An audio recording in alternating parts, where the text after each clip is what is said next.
Yep. Good afternoon, everyone, and welcome to Beverly Stadium. 1, 2, 3, 1, 2, 3. And we are here, 1, 2, 3, Eduardo. one, Yeah, two. hearing each other.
Well, it's not quite the glitz and glam of Bavaria or San Sebastian for the UEFA Champions League tonight, but nothing is quite like the intrigue and allure of National League football under the midweek lights. Pleasant good evening to everyone tuned in on the Hampton and Richmond YouTube channel and Radio Beaver, and thank you for joining us for this Vanarama National League South clash between Hampton and Richmond and Eastbourne Borough. I'm Anthony Golding, your commentator today, joined by Mr. Eduardo Tansley. Firstly, how are you, mate? Feeling good for tonight. Another crucial game in the build-up to playoff contention for Hampton and Richmond. Yeah, it should be a really good one. It's two teams in contrasting circumstances. Today, Eastbourne have only 2 wins this calendar year, conceding 18 goals across their 9 games, which leaves them in the midst of a relegation scrap, as you said, 22nd place. While the Beavers sit 7th and still hold big hopes for a playoff berth this year, both teams still having just 12 games to play. So you made a mention of it, the playoff race that we're going to have coming towards this business end of the season. We've got Hampton in 7th, level on points with St Albans and Bath in 6th and 5th, respectively, on 57. What do you make of our chances going forward towards the end of the season to get into these playoffs? Yeah, well, 11 games to go now, and what will be favourable for Hampton and Richmond, of course, is this game being one of 3 home games on a Tuesday night. You always love to see that at the Beverly, so that could go in their favour. But yeah, as you said, very tight in there to have 5 to 8 joint on 57 points. It's going to be a tough running. Yeah, it's to be fair, it's 5 to 9 actually with Maidstone also on 57. But we know that obviously we've had a couple of our previous games postponed due to pitch inspections, among other things. So Hampton have currently played 34 games, whereas St Albans in 6th place, just above us, have played 36. We've got 2 games in hand on St Albans, and Aveley, who are below us, also on 57 points, have 3. Well, we've got 3 games in hand on them. So still in a very healthy position going forward towards the end of the season for Hampton and Richmond. And with just about 10 or so minutes before kickoff, we will give you a little preview of these lineups. We'll obviously go through them again when the players are coming out. But we've got I'll actually let Eduardo go through the Eastbourne lineups before we go through these Hampton lineups. So Eduardo, take us through the Eastbourne 11. Yeah, so for the visitors today, we've got number 13, Harrison Folkes. Number 4, the skipper, Brad Barry. Number 6, Alex Finney. Number 7, Saya Legenza. Number 8, Jack Clark. Number 11, DeCarry Sheriff. Number 14, Alfie Bendel. Number 16, Freddie Carter. Number 20, Leon Gravata. Number 23, Sam Beard. Number 33, Pierce Bird. And the substitutes, number 5, Dan Quick. Number 10, Jake Hutchinson. Number 15, Imran Ukbe. Number 21, Finn Ballard McBride. And number 27, Michael Olawaju. And just on first glance, there's a couple of changes for this Eastbourne team from their last game out. Obviously, it was a 2-0 loss to Tonbridge Angels, and they had gone down to 10 men early in that game. So it was to be fair to them, it was a really hard-fought game, and they'd done well despite going down to 10. So I think their manager spoke post-game and said it was a really, really valiant effort. But just on first glance, they've subbed out the goalkeeper. Ben Dudzinski is not starting. As we said, it's Harrison Folks in goal for them this evening. And Musa Diarra, big defender for them, did get injured last game out, so he is also not in the 11 despite their manager Adam Murray had said pre-game that the injury wasn't as bad as they previously thought, but unfortunately for him, he does still miss out. As we said, for Hampton and Richmond, Mel Gwinnett has put out this side. In goal is number 19, Adam Desbois. Number 3, Rui Donaldson. Number 5, Louis Fernandez. Number 7, Rob Hall. Number 9, Ben Seymour. Number 10, the captain, Jake Gray. Number 11, Sam Deadfield. Number 14, Sam Dreyer. Number 13, Tope Fadahunsi. Number 25, Isaac Pitblado. And number 35, Charlie O'Connell to close out the starting 11. And on the substitute bench this evening, we've got number 15, Dan Wishart. Number 23, Bailey Brown. Number 26, Mason Bloomfield. Number 29, Alex Gibson Hammond. And number 35, Joshua Anifuwos. And I've got to say, it's as a big Joshua Anifuwos fan myself, bit gutted to not see him go from the start, but we've seen a couple times this season him come off the bench and provide some real spark, some real drive to this Hampton team. What do you make of Joshua Anifuwos' time so far in the red and navy for Hampton? Yeah, of course. Well, it was initially exciting, obviously, just to see him coming on in the first place after seeing him in that Netflix documentary, as we all may know. But, yeah, he's definitely a player in the middle of the park that he brings that calmness, the way he can bring the ball down, the way he can keep his head up, look for a pass, and obviously he's helped himself to a couple of important goals as well. So I think he really has brought something to the team. That he has, but obviously there's really good strength in depth for the Beavers. Rob Hall coming into this 11, and we know the quality that Rob Hall has. So a very strong side for Hampton this evening, and to be fair to Eastbourne, it's a very strong side for them as well. Last time these two teams met was the opening game of the season, where, if you do remember, Eastbourne took away a 1-0 win.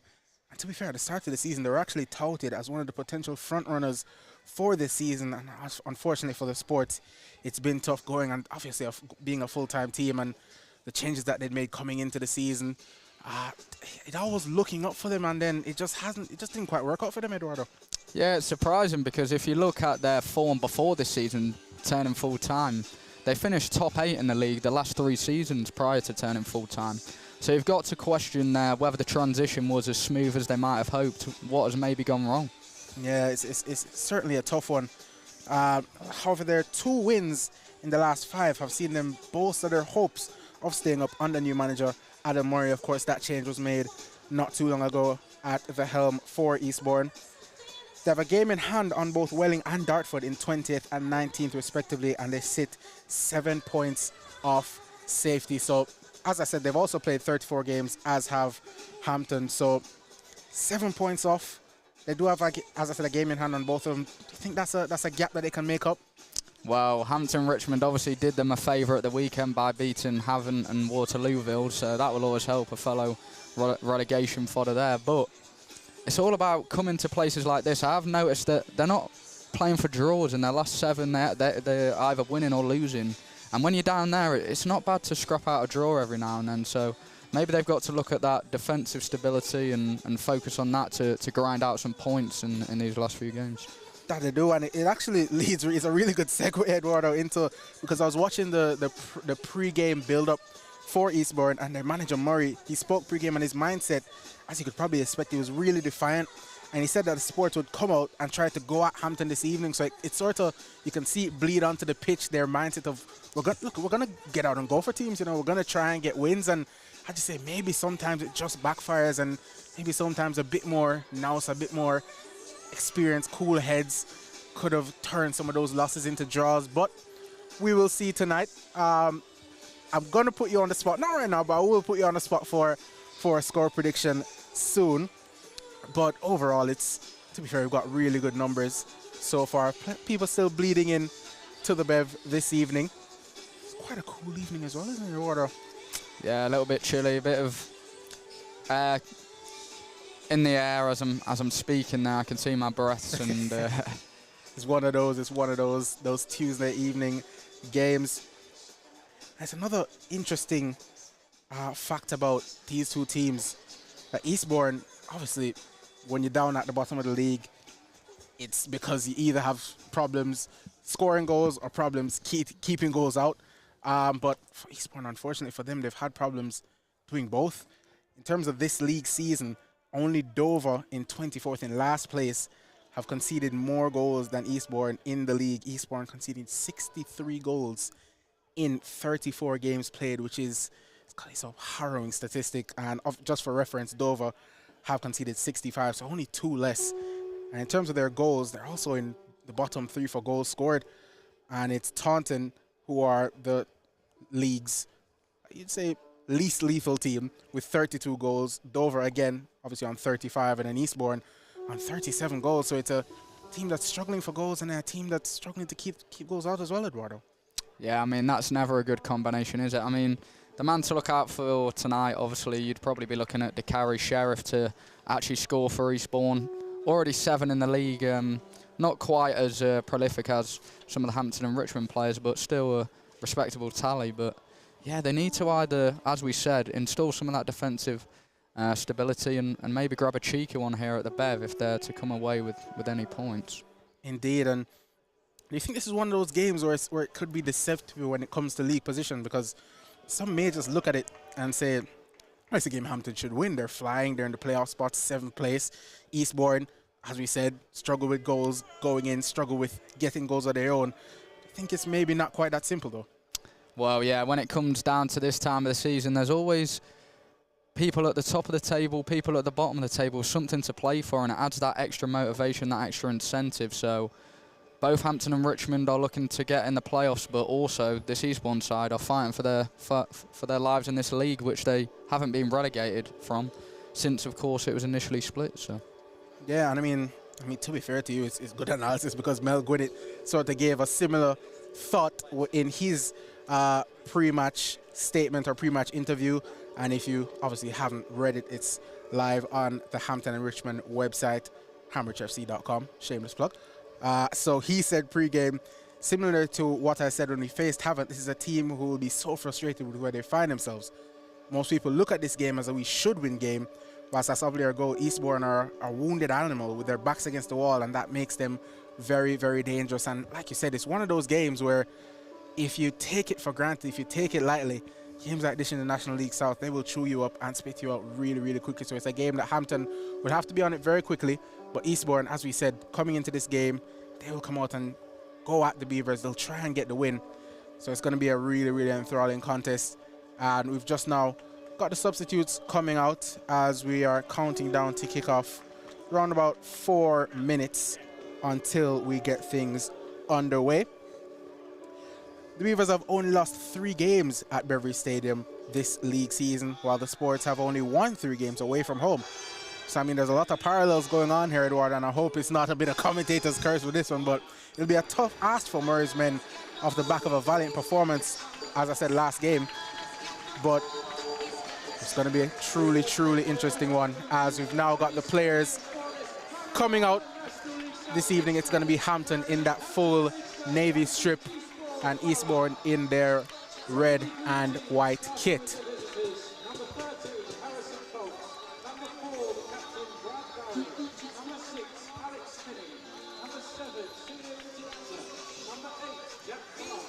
And as these teams just line up, we will shortly take you through the lineups once again for one final time.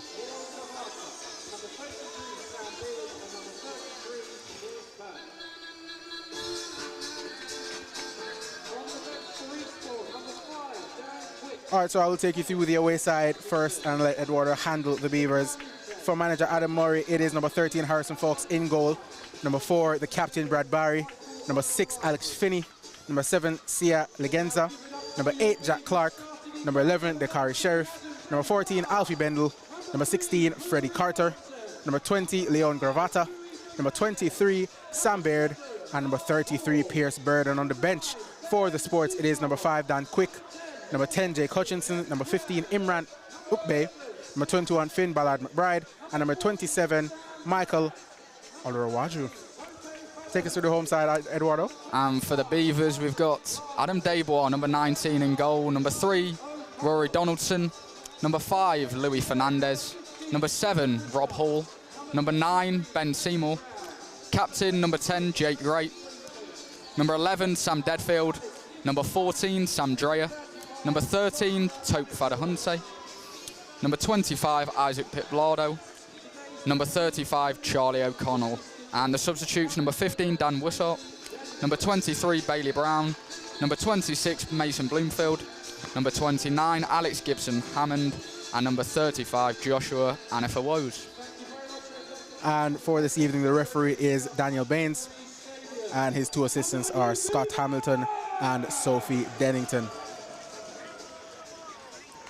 And it is going to be Hampton and Richmond to kick us off. And it is Rob Hall standing over this kickoff, just now waiting for the Eastbourne players. And then we will be away and underway at the Bev. Still got some numbers filing in here. And hopefully the atmosphere does continue to pick up.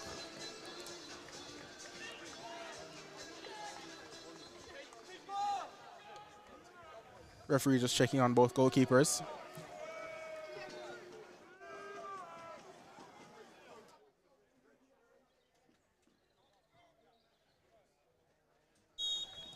And we are underway at the Bev as Louis Fernandez boots it downfield, looking for Rory Donaldson, headed away by Eastbourne.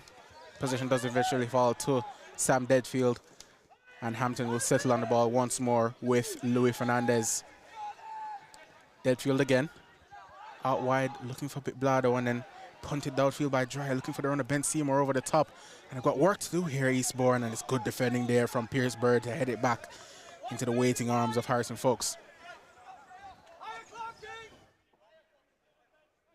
Again, this is what Eastbourne would like to do. They'll try and get things forward quickly as the long ball is up towards number 7, Legenza, but headed away by Fernandez. And then Rob Hall goes into a challenge and may have won a throw in. No, he doesn't. Sam Baird gets the better of him that time. It's going to be a throw in right on the halfway line for Eastbourne. Both sides just feeling each other out in the early stages. A couple of long balls forward, but nothing on the floor quite yet. As Mel Gwinnett was prepared to take the throw in here.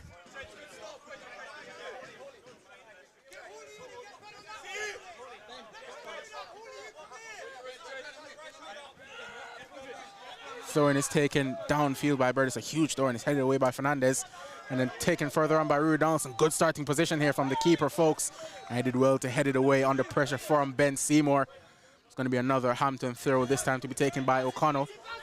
Finds Deadfield, puts under pressure, and then back to O'Connell, and it's going to be the first free kick of the evening with Beard fouling O'Connell. And it's an opportunity for the Beavers to get numbers forward, Eduardo. Yeah, and I've just noticed Louis Fernandez starting the game in commanding fashion there, winning 2 big headers from the off. And can he get his head to this free kick, maybe?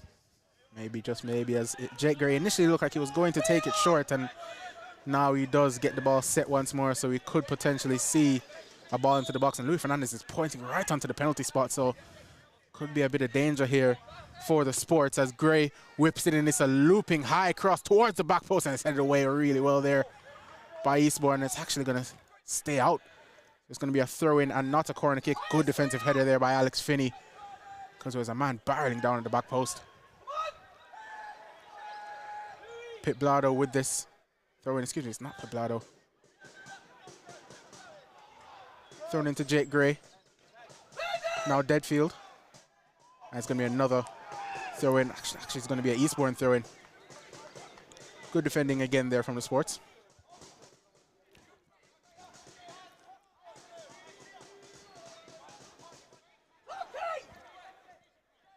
Throwing on this far side for Eastbourne is towards Leon Gravata, and is headed away commandingly that time by Isaac Pitblado. And we're going to have our first ball exchange of the day.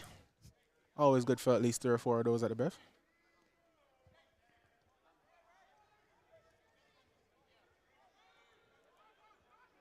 Another Eastbourne is thrown. Again, Gravata is a target, and again, he's beaten in the air by Pitblado, and Gravata comes away with it. Ball is bobbling in the middle, and eventually Jake Gray comes with possession. He tries to find Seymour in behind, and he had just a bit too much on it. But the run of Seymour is on, Eduardo. Seems like Seymour has the pace on the two centre-backs there, so it's going to be a long night for them. Yeah, and again, Eastbourne just tried to return the favour there with a ball over the top for Alfie Bendel. But good defending there by Sam Dreyer to sort of go in and challenge him as Louis Fernandez looks to play it forward. Brad Barry takes it on the chest, calls for handball, but nothing says the referee. Beard back to Barry, looking for the switch. Oh, Hall nearly got something on it, but eventually he does find Gravata, who can go one-on-one with Pip Blado for the first time. Gravata driving to the byline, looking for the ball into the box. It's a good ball, it's a good header. And it's actually going to be a foul against Sia Legenza, I believe it was, for a foul on Sam Dreyer. He went to challenge for the header. Maybe, just maybe, it was an elbow. But nonetheless, free kick for Hampton inside their own box. First time we've really seen Eastbourne get forward and try and get something into the box and challenge Adam Desbois. Speaking of the Hampton stopper, he is over this free kick and he looks to boot it long. Desbois into the night sky. Donaldson takes it down, tries to flick on for Seymour. Fadahunsi's challenging. And it eventually comes to Rob Hall, who lays it off to Jake Gray. Good shot, good block as well. But Hampton are still on it. Here's Isaac Poblado. Good drop of the shoulder, tries to play it in behind. And Fadahunsi could get on the end of this, but the flag does go up. Offside against the Hampton striker, and it's going to be a free kick to Eastbourne. There were claims of handball there for that Jake Gray shot, but I think the defender's arms were firmly by his side there. Seymour putting on the pressure. The ball is played out wide for Sam Baird. Baird looking to go down the line. Again, it's the ball over the top, looking for Legenza. But again, he's marshaled well by Louis Fernandez, and the ball comes through to Adam Desbois. Good press there from Gravata on Pip Blada, but Hampton can get it clear. Ball comes back in, but Louis Fernandez is on it. Poor first touch, but does get it to O'Connell. Looks to go long towards Seymour. Good header away by Baird. Deadfield challenging in the middle, and the flag is up, and it's going to be offside against Legenza, I believe, who just, as the assistant indicated, came back from an offside position to challenge. So another free kick for Hampton. Not much being played on the ground at the moment. It's a bit stop-start. This Dreyer. No pressure on him from Eastbourne, and they're content to let the centre-backs for Hampton and Richmond have the ball. Dreyer looks to pick out a pass to Rob Hall. Good flick on, and it's going to come to O'Connell here. Looks to get it under control. Hall still down. Gray puts the ball into the box. Fadahunsi takes the touch, but it just escaped him, and it goes into the grateful arms of Harrison Folks.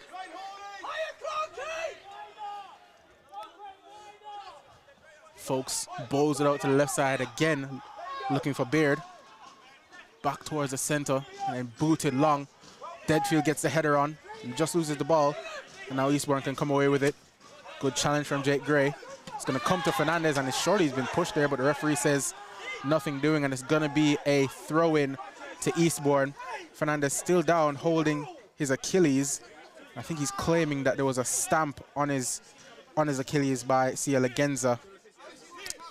I can see why Hampton and Richmond are slightly annoyed there, as from this angle it looked like a blatant foul from Errors. Legenza scraped his foot down the back of Fernandez's ankle. The referee didn't see it though.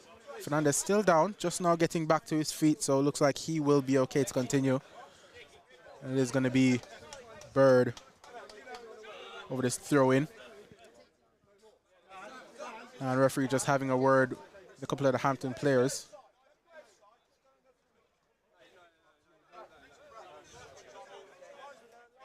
And we should be back on the way.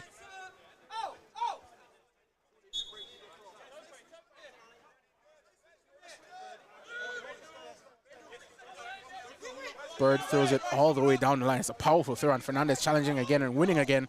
Flick on by Jake Gray. Fadahunsi's there. Tries to flick it over to Hall, but Bird does well to blast it out to the opposite side for Leon Gravata. Now Alex Finney. There's Bird once again. Down the line, O'Connell tried to control, but he missed it. But lucky for him, Louis Fernandez was there to clean up, and then they had Adam Debois will boot it high into the sky, and Father Huntsy challenged.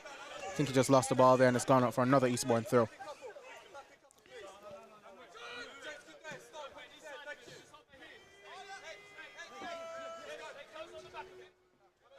Bird looking for options. He's got Barry coming short.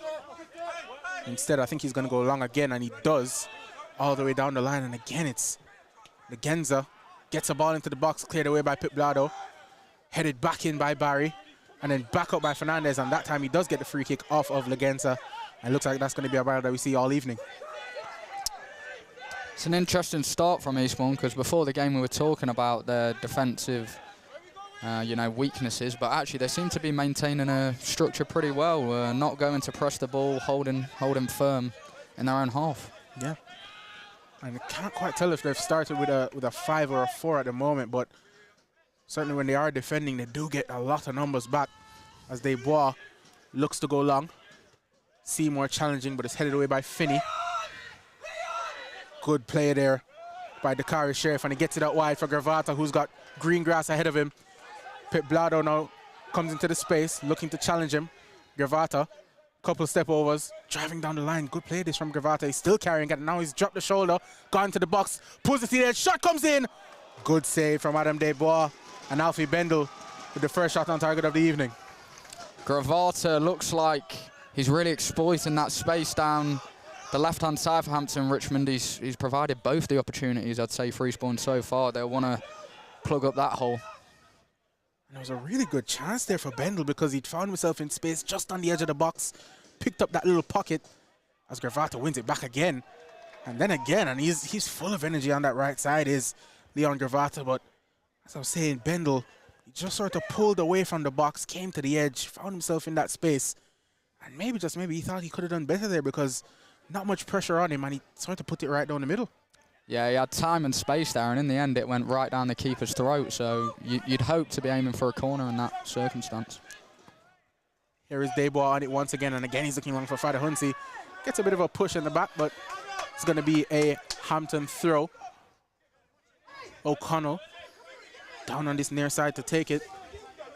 Finds Father Huntsy. Under pressure there from Eastbourne, and Fernandez tried to get it down the line, but ball flies harmlessly out for an Eastbourne goal kick. What do you make of this opening 10 or so minutes, Eduardo? I think Hampton and Richmond have been caught on the counter a couple of times, and they have looked somewhat vulnerable to the counter, but also they'll be happy with the way they have also controlled the game. So it's a case of watching out for that counter and continuing to probe and make chances. Folks again looking to go long again for Legenza, but again it's Fernandez who's there, and then Donaldson cleaning up, get it back to Poblado. And then Desbois looks to go long. And Seymour could be in here. Alex Finney has some defending to do. Nice composed stuff there from Finney. Gets it back to Folks, who's put under pressure, but again it's good play from Eastbourne. And Sam Beard can look to get it down the line. And again it's Fernandez and Legenza going at it. And again Fernandez gets the better of him. It's going to be a throw-in to Eastbourne, right in front of the technical areas.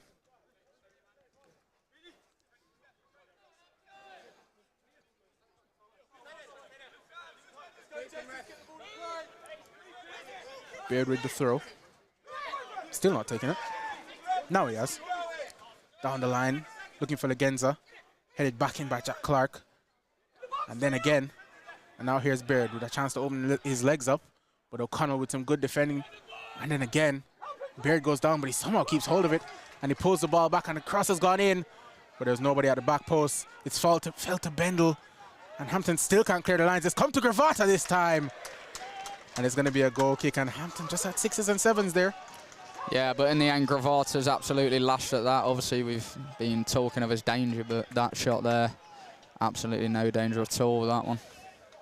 And as we said, pre-game, Adam Murray said that Eastbourne would come out, and they tried to go at the Beavers. And so far in the game, where they do get the ball on the floor, they look to utilize the wide areas and get crosses into the box. And a couple of times it's caused Hampton a bit of trouble. That time, Gravata just couldn't keep his shot down. Desbois goes long. Finney wins the header. Rob Hall's on it. Good challenge there by Clark, and Clark looks to play Lakenza in behind. Good hold-up play there by the big man, and he gets it out wide to Gravata once again. He is the live wire for the sports, and Sam Dreyer gets a foot in. Really good challenge. It's gone up for a throw-in. At the moment, Eastbourne doing all their work in the Hampton half. Freddie Carter looking for the return from Gravata, but again, Gravata just a bit heavy. And Hampton escaped danger once more. As the game's gone on, Eastbourne getting more and more involved now. Slightly worrying from a Hampton perspective. Yeah, they just haven't been able to get the ball down in the midfield at the moment for players like Deadfield, like Gray, like Hall, because they've got good technical players in there that can pop it about. But at the moment, it's been a lot of long ball. It's been a lot of here and there and not much on the floor as Debois again goes long, again looking for Father Huntsy. And the ball this time does fall to Hall, and he's been pushed in the back by Brad Barry. And it's going to be an opportunity here for a free kick in a very, very dangerous position. But Deadfield looks to go quickly, and the referee says too quickly for his liking. As I think, yeah, Rob Hall was still down, so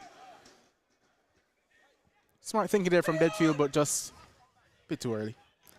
Yeah, and to be fair, this is a good range from which to strike one for a free kick. We've seen Rob Hall do some dangerous things from here. We have. It's around about 23, 24-ish yards out. And I've got Hall and Gray over it. Ideally, I think he'd want it a bit more to either to the left or the right. It's sort of a bit central, but players of the quality of Gray and Hall can make something out of this. So Harrison Folks will have his heart in his mouth at the moment. It's a big wall for Eastbourne, though. Will it be Gray or Hall? It is Hall. He tries to go around, and it's a good save by Harrison Folks. Hall just tried to onside him, get it round the wall instead of over it, and he just nearly caught out the Eastbourne goalkeeper. Yeah, Folks has positioned himself well there, not to get deceived by that one. Jake Gray races across to take this corner kick, and Hampton have got numbers forward. Target could well be Louis Fernandez at the back post. Dreya's there as well. Ball comes in from Gray. Louis Fernandez is there, but just a bit too much on it. Finney was challenging Louis Fernandez and just got enough of a shoulder barge on him. So at the big centre half, couldn't get his header away, and it's going to be a goal kick to Eastbourne. Bird with the goal kick.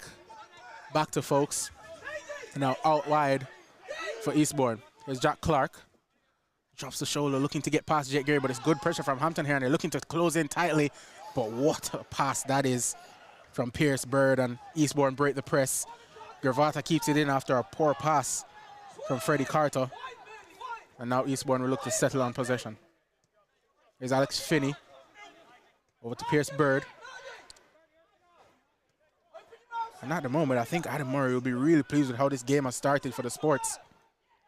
Absolutely, Lyle. I think they seem to have implemented the game plan, and so far it's working. They've had the better chances. They've came into the game as it's gone on. And now Lagenza is on the spin, and he's a 1v4. Fernandez dives in, and the referee says he dived in illegally. He thought for sure he'd won the ball. The Bev thought for sure he'd won the ball, but Daniel Baines was not having it. It's going to be a free kick to Eastbourne, and this is going to be a chance for them to get some numbers into the box. And they're not short of physical presences, Eastbourne. I was about to say some big boys. Alex Finney, Pierce Bird, they've got some size on them. And Hampton will have to be switched on. Or they could face some real danger here. Freddie Carter's in there as well. He's going to be Alfie Bendel over this free kick. In swinging, free kick. It's headed out really well there by Sam Dreyer. It's going to fall to Alex Finney. He leaves it though for Jack Clark. Finney once again. And then Beard goes back to Brad Barry. Dinks it over to the opposite side for Freddie Carter. Now back for Leon Gravata. Barry's in the middle again. Just need to keep things ticking. Is the Eastbourne captain. Now Bird. Lovely bit of play, but he can't get on the end of it. And Rui Donaldson is in a defensive position there doing his work. And Fernandez looks to go long, but again, Eastbourne just win it right back. And Barry recycles once more. And they're on the attack again. Here's Gravata. Jake Gray coming across to put the pressure on, but Gravata will look to go by him. He tried to get the ball into the box, but good defending there by the Hampton captain. Lyle, come back to what you said before kickoff. This is going to be no easy game for Hampton and Richmond here. They're under the cosh at the minute. Absolutely. Throw-in is taken into the carry Sheriff. Lovely back heel and then passing behind for Gravata. Eastbourne are purring at the moment. Here's Sheriff. Looks to drive it towards the front post, but there was nobody making the run, and Adam Debois can come and claim, and he looks to get Hampton away on the break. O'Connell, poor pass, and again Eastbourne win it back. Hall tried to get in, but good play by Freddie Carter. Jack Clark keeps it in. He could get the ball into the box here. Oh, and Legenza's touch just evades him. Drop of the shoulder, tries to swivel and shoot, but it's a good block, and Fada Hunsi, oh, that's brilliant. Number 9 play by Tope Fada Hunsi, and now Jake Gray can lead the counter-attack. He finds Fada Hunsi with the return. It's a heavy first touch. Finney comes across, and Fada Hunsi is forced backwards. He's got Rory Donaldson, though. Plays to the edge of the box for Rob Hall. Under pressure from Clark, and Clark does fantastically well there. Jack Clark can lead the breakaway. He's only got Legenza for support. Now he's got a player coming to his right. He does use Legenza. Looks to shoot, shapes to shoot, does shoot. Good save from Adam Desbois. And again, Eastbourne looking dangerous on the counter-attack. Yeah, and I've seen Rob Hall. He's a bit annoyed with himself there, and he did lose the ball in a very dangerous area there and sparks a very dangerous counter-attack for Eastbourne in the process. Yeah, I mean, it's end-to-end stuff. You saw initially it was Charlie O'Connell who just tried to get things going quickly, and he immediately gave the ball back. And I'm sure Mel Gwinnett will be absolutely fuming with how some of this opening play has gone, as Fada Hunsi's in there. But it's, again, really experienced defending from Alex Finney to just hold him off and get the ball back into the arms of Harrison Folks, and now the Sports can come forward once more. Good pass there from Alfie Bendel, finding Gravata. Brad Barry going long, and I think Legenza knew he was offside, so the ball will go all the way back harmlessly to Adam Desbois. Now Sam Dreyer. Again, not much pressure on the Hampton back line, but immediately when they do go long, there is the pressure. It's a fantastic pass from Dreyer. It's a good first touch from Pip Blado, who's in behind here. Pulls it backlink for Donaldson. First time cross, comes into the box. Fada Hunsi was there. Headed away by Beard. It's going to fall to O'Connell. Finds Jake Gray. Oh, and Deadfield was just wrong-footed. And the Dakari Sheriff can come away, but it's a heavy first touch, and Louis Fernandez was well placed. And then Beard takes it into his spell really well. He's put under pressure by O'Connell, and that's poor play from Beard, who had the option to go back to his keeper. Instead, it's Jake Gray. And now Fada Hunsi back to Jake Gray. Down the touchline, tries to pull it back. Good defending from Bird. And then Jack Clark looks to go long. And again, it's sloppy play. Both teams giving the ball away frequently at the moment. Hall tried to whip the ball in. Good block there by Freddie Carter. Ball is out for a Hampton throw-in, taken quickly towards Rory Donaldson. Tries to pull it back. It's a good ball into the box, but Fada Hunsi just missed his kick, and it allowed Eastbourne to clear only as far as Pip Blado. Now Jake Gray, and again, players just getting mixed up, and now the ball looking down the line again for Legenza, but again, Louis Fernandez is well placed. But his clearance does indeed go out before curling back in. So it is going to be an Eastbourne throw, and it's absolutely frantic at the moment, Eduardo. A few bright spots for Hampton and Richmond in there, though. Tope Fada Hunse linking up with Jake Gray on a couple of occasions now. A few nice little exchanges between them two. And the first-time delivery from Rory Donaldson over there, I thought that was an outstanding ball, and lucky not to see an end product to that. And to be fair to him, you've seen the couple of times when Hampton have been able to go forward and get things going. It's when Fada Hunse can get the ball in, hold it up a bit, and then pop it off. So he's going to be vital to the way they play this evening. Here is Bird. Again, looking to throw it down the line for Legenza, who chested it down, but couldn't keep it, so he elects to kick it out for a throw-in instead of letting it go out for a goal kick. It's smart play there from Sia Legenza, who so far in this game has had his hands full with Dreyer and Fernandez, but I think he's done fairly well for himself so far. O'Connell looking down the line, intercepted by Eastbourne, and now here's the Dakari Sheriff. Holds it up, gets it over to Brad Barry, and now Gravata is in acres of room. Can he find a cross? Does put in a cross, headed away by Dreyer really well. Hall takes it down. That's a good play from Rob Hall to get it to Isaac Pitblado, who looks to go down the line for Ben Seymour. He's working really hard, but it's good defending there from Freddie Carter. Bit of commentator's curse there for Carter, as he does let the ball go out of play. Donaldson with the throw. Back to Dreyer. Sam Dreyer again.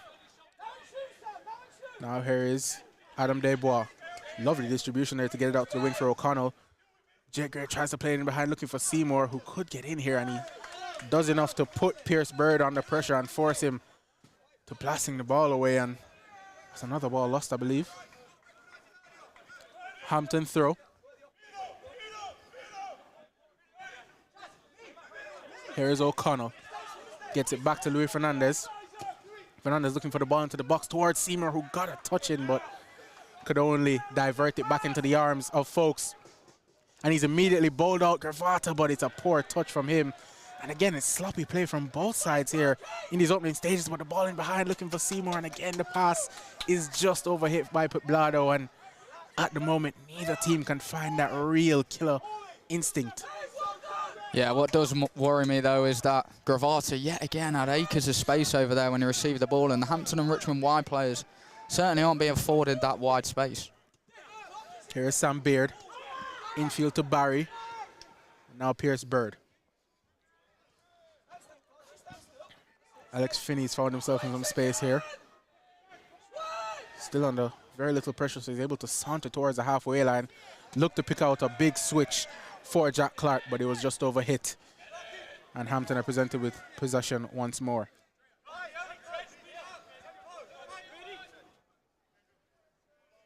O'Connell with the throw. Jake Gray coming short. I think he's going to elect to go long here, O'Connell. And he does try and go long for Ben Seymour, who tried to challenge Bird. It does come back to Seymour. Hooks it in towards Fadahunsey. Good chest there from Fadahunsey, and he tries to get it back into Jake Gray. And the ball is eventually all the way back with Sam Dryer and now Luis Fernandez. Here's O'Connell. Looking for the ball in behind for Jake Gray, but just doesn't have the pace to hold on to that one. And it's well shepherded out by Pierce Bird, and it's going to be a goal kick to Eastbourne. 25 minutes played in this first half. It is still Hampton and Richmond 0, Eastbourne 0. And the best chances of the game so far, Eduardo, have come for Eastbourne, as Folks was put under pressure and he nearly gave the ball away, but his pass does find the target. The second pass, though, is given away, and again, Hampton are back on it. Here's Fernandez. Looking down the line, leaves the ball behind, but gets it back. Now Fernandez tries to find O'Connell. Good defending there by Sam Beard. O'Connell throws it into Sam Deadfield, looking for the reverse pass for Seymour. Good block there by Jack Clark. Dryer heads it back forward, but it's gone straight out. And it's going to be another Eastbourne throw.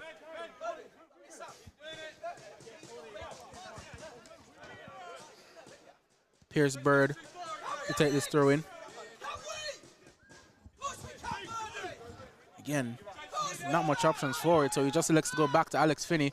And now Ben Seymour looks to press. Good composed play by Alex Finney there. Just dropped the shoulder, shifted the ball back onto his left foot, and played it out of danger. Now here's Alfie Bendel. Gravata tried to go down the line. Good defending by Rui Donaldson.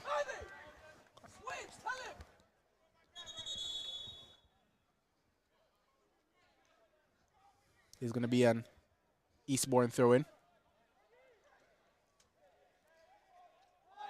Freddie Carter with the throw into Brad Barry. Now back to Pierce Bird.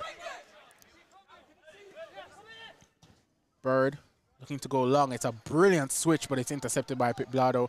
Oh, and it's a poor touch by Rui Donaldson. It's presented the ball back to Gravata. Now here's the Curry Sheriff.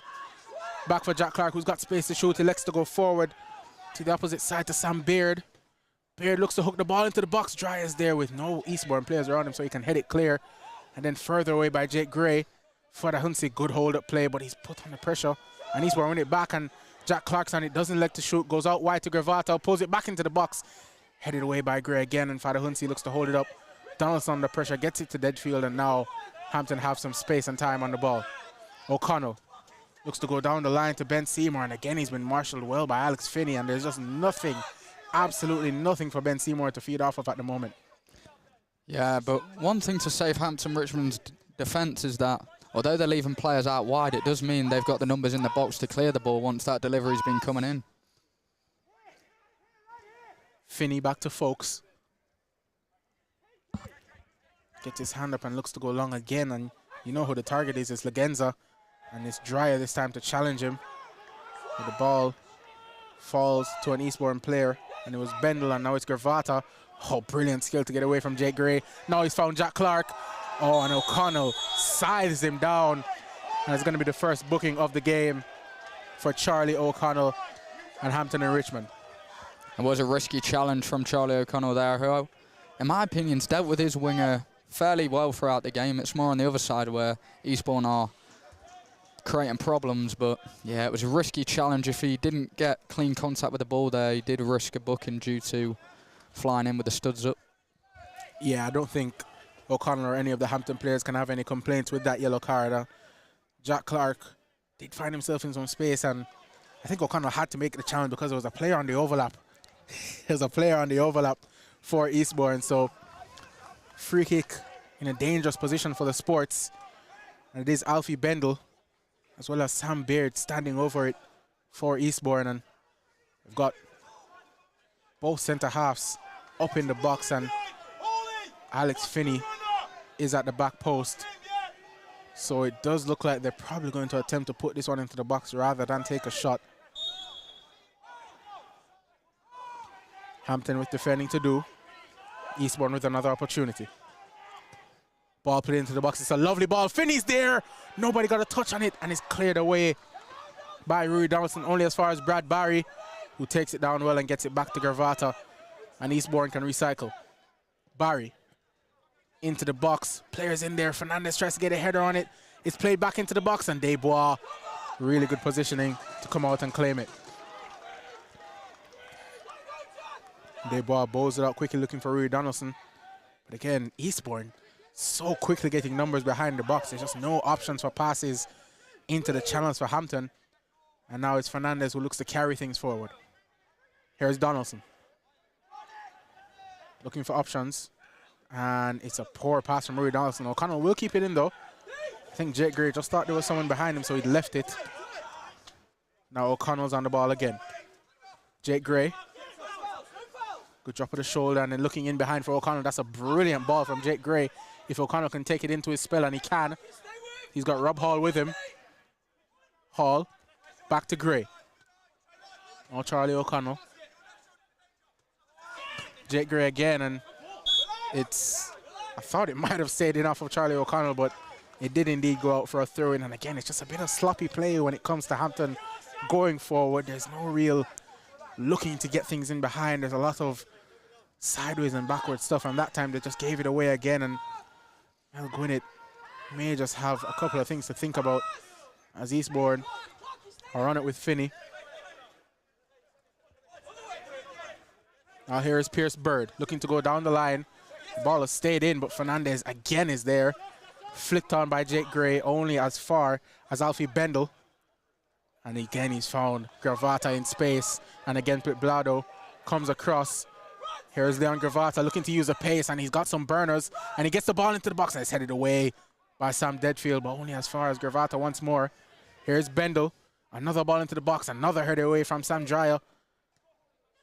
Come down, lovely first touch, and then the shot from Pierce Bird. It didn't look like a defender that time because he picked that ball out to the sky with incredible technique. But the shot did look more like a defender's shot, though.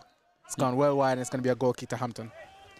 Yeah, I mean, that would have been an audacious goal if he was able to finish from that range. But again, it's another move from Eastbourne coming down that right-hand side. Again, it's well dealt with when it comes into the box, but they've just got to be alert to that ball in, and they've got to find a bit more attacking spark line. Yeah, I mean, and you did say it that Hampton are leaving spaces out wide in the channels, but when the balls come into the box, I mean, Sam Dreyer and Louis Fernandez have been exemplary so far in this game. Everything that comes in is just getting clattered away. Again, I think that's the bright point for Hampton so far as the goal kick goes long. Again, it bobbles in the midfield, but it falls to Hampton this time, and O'Connell. Ball comes back to Dreyer.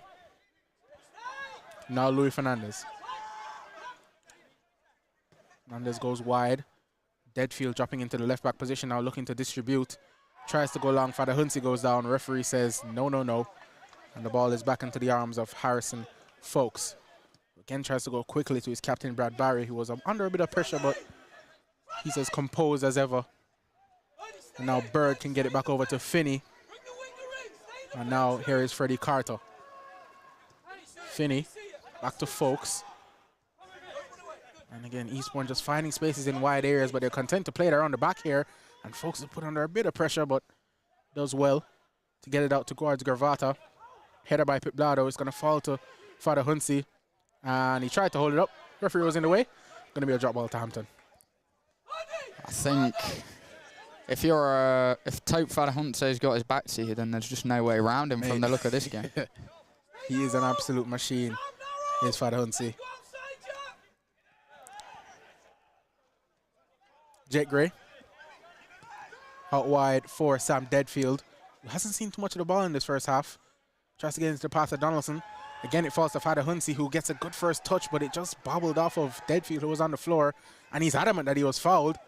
Ball comes to Donaldson, who thought he was pulled, but the ball is still with Hampton. Oh, it's a good ball in behind for Ben Seymour. Oh, fantastic snapshot, but a good save. And it's cleared away by Freddie Carter. And I'm not quite sure how Seymour got that shot away so quickly, but he did. Good save, though, Eduardo. Yeah, he's done well to stay alert and take a chance on goal there because, as you said earlier, Lyle, he's been a bit of a non-factor this game. He's been unable to get him behind, but he definitely could have scored there if it wasn't for a good save there. Yeah, and I mean, the best strikers, when they don't really have much chances and the ball just falls to them quickly, they can snap on it. And Seymour is indeed one of the best strikers about in the National League South, and I think he's going to get booked here.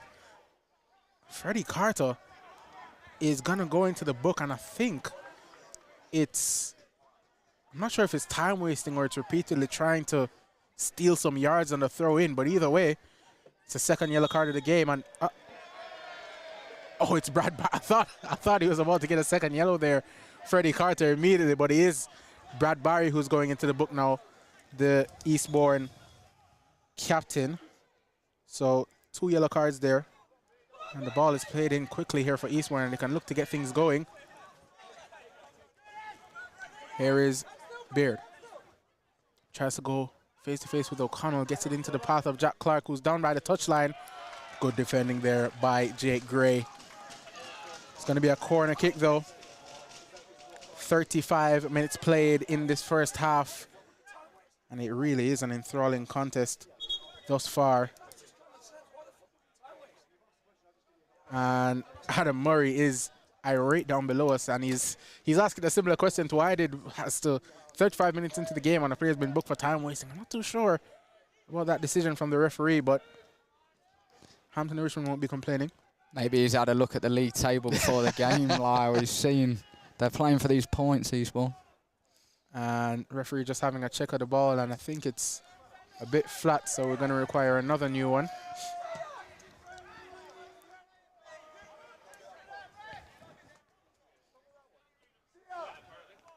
And Alfie Bendel will now have a chance to play it in. And they've got 3 players just on the touchline at the back post here, Eastbourne. Interesting looking corner kick routine. It's in towards Adam Desbois, and he gets a strong hand on it. Going to fall to Clark, who gets it back in, and it's cleared away by Jake Gray. And Hampton and Richmond were at 6s and 7s, but they do defend it. Desbois done very well just to palm that away, but unfortunately he did palm it right into the path of Jack Clark there, who got a reasonable strike and goal, but there was plenty of numbers to get rid of it. It looks like it's going to be a long throw now, is it, Lyle? Yeah, it is. It's Pierce Bird who's gone all the way over to the opposite side. And potential opportunities here for the big players in the box for Eastbourne. It is going to be a long throw, and it's headed on, flicked on, and somehow it goes over the bar. I think it was Louis Fernandez at that near post who just got there in front of Sia Legenza and cleared it away. And that was really, really dangerous because one missed kick and that could have been an own goal. Legenza had his head in his hands there. You know, a big chance flashed right in front of him, so it was a good last-minute intervention. Beard comes across, take the corner kick from the opposite side. An in-swinger, he's got a player short, and he does go short. And now it's swung into the box, header on by Legenza. And it's back in by Alex Finney, and Adam Desbois didn't come for it. I think he thought it went out. But the assistant's flag stayed down, and Eastbourne will come away with it. And Desbois could have easily come and got that, so I thought it must have gone out then. In fairness, I don't think there were too many Eastbourne players ready to pounce on it. well cleared in the end. Here's Brad Barry. Again looking for the big switch, and he's found it. And the chest does fall to, and that's a challenge by Rui Donaldson, and the players are running in asking for something maybe a bit more than a yellow. And some of the traveling fans, you're hearing chants of off, off, off, but I think it is just going to be a yellow card here for Rui Donaldson because the Curry Sheriff just got there a split second before him, and Donaldson did leave a bit on the Curry Sheriff, so fair free kick, and I think it is just going to be a yellow card. I think they can only be satirical chants from the visiting fans there, because never a red card for me there. I think he has caught him, but it was a bit of a 50-50 challenge where they both had to go for the ball. In the end, the Eastbourne player reached it first, and it's going to be a free kick from another dangerous area for Eastbourne, but we haven't really seen whether they've been able to provide dangerous opportunities from set pieces yet. So far, it's been well defended from Hampton and Richmond. Yeah, but to be fair to them, this one is definitely well and truly in shooting range. As against the last ones, they have just tried to play things into the box, so potentially Adam Debois could be tested here. And it is just going to be Alfie Bendel. And I believe Freddie Carter. No, it's not Freddie Carter. It's 3 players at the moment surrounding the ball. Jack Clark and Alfie Bendel. We did see a corner routine just a moment ago, so you never know what they're going to get out the bag.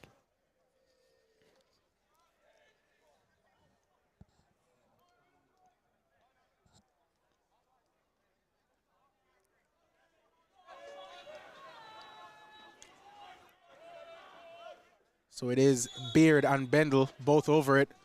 It is going to be Bendel, and it's good work there from the Hampton and Richmond wall to get something on it. They were well placed, but it is going to be a corner kick. At the moment, it's all Eastbourne.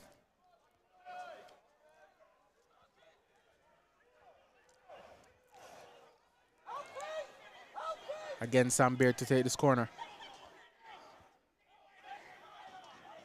And they're crowding Adam Debois here. Finney and Carter in there, as well as Bird. Beard to deliver. He's whipped it in, and it's headed away by Luis Fernandez. It could come back into the box here. It's back out wide for Beard, who could get a first-time cross. He goes with the left foot, and Adam Debois is well positioned to claim it there. And until he really favors his left side, because I thought for sure he's going to just play that in with his right. Nonetheless, Debois now back on it and looks to settle things down for Hampton.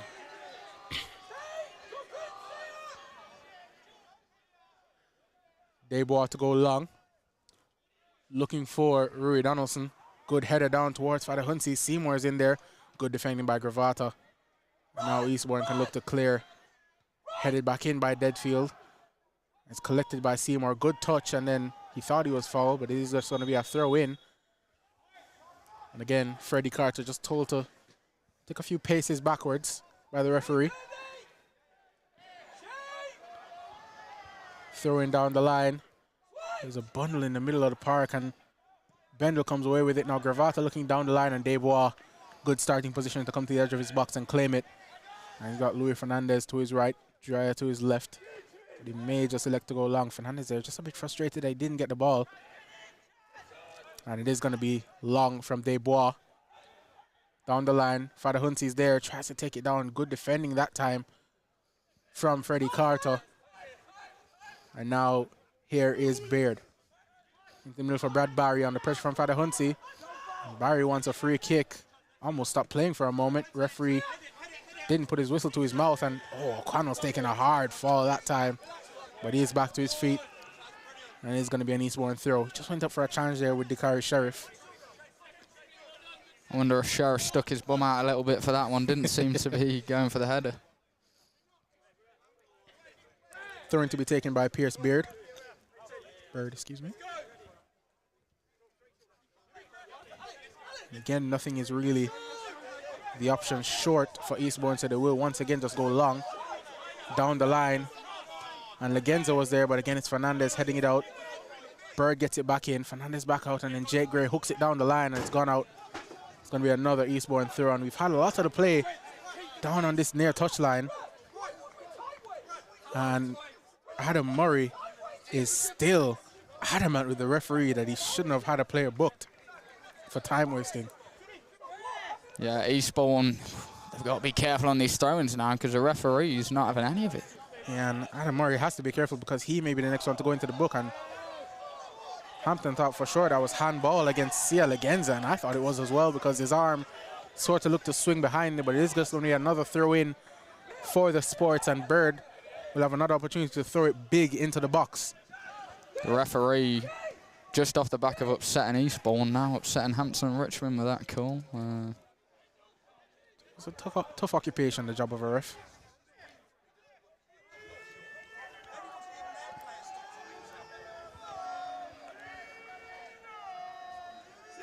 Bird's throw.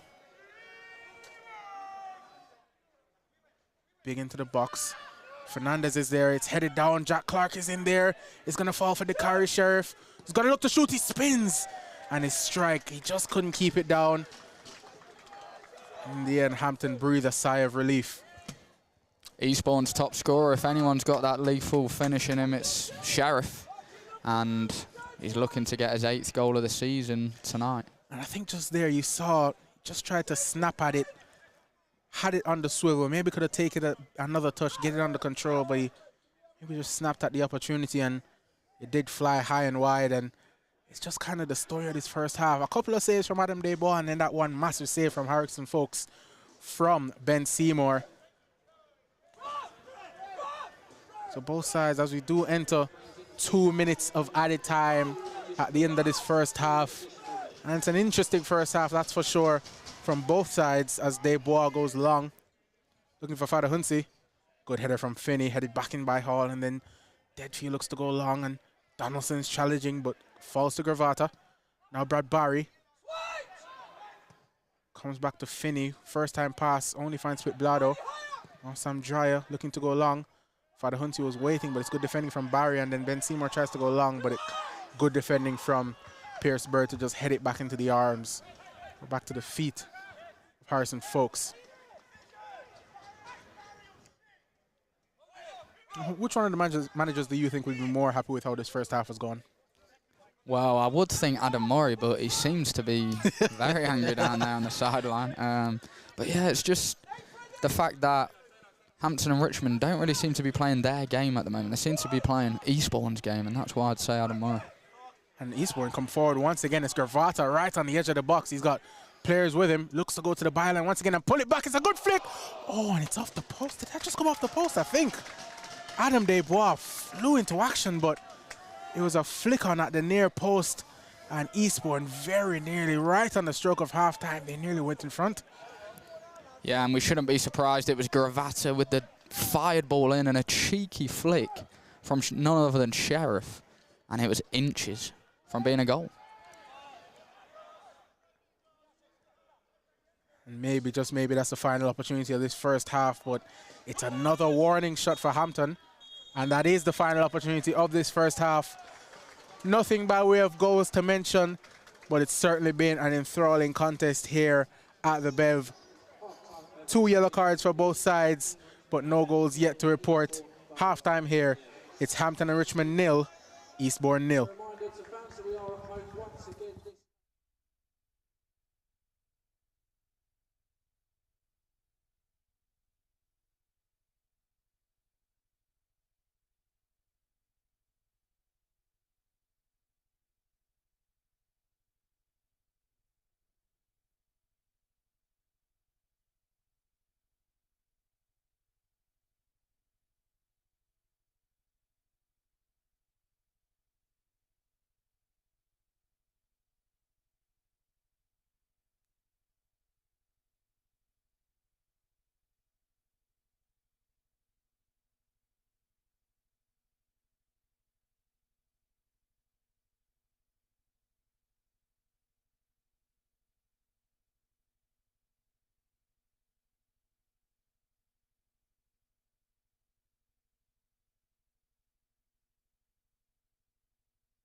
Whether Hampton and Richmond could get it more on the ground, they won't be able to do it with the quality of Hall, and it will be Bailey Brown now, who himself possesses great quality. I think back to a couple of weeks ago when he rocked the crossbar here at the Beverly. Yeah, and there is actually going to be another substitution. It is Alex Gibson-Hammond who's coming on, and I believe it was Rui Donaldson who has made way. So just to clean up, Bailey Brown and Alex Gibson-Hammond are on in place of Rob Hall and Rui Donaldson. Yeah, I can't say I'm surprised. I think changes were needed, and Hampton Richmond really need to win this game to continue their playoff push.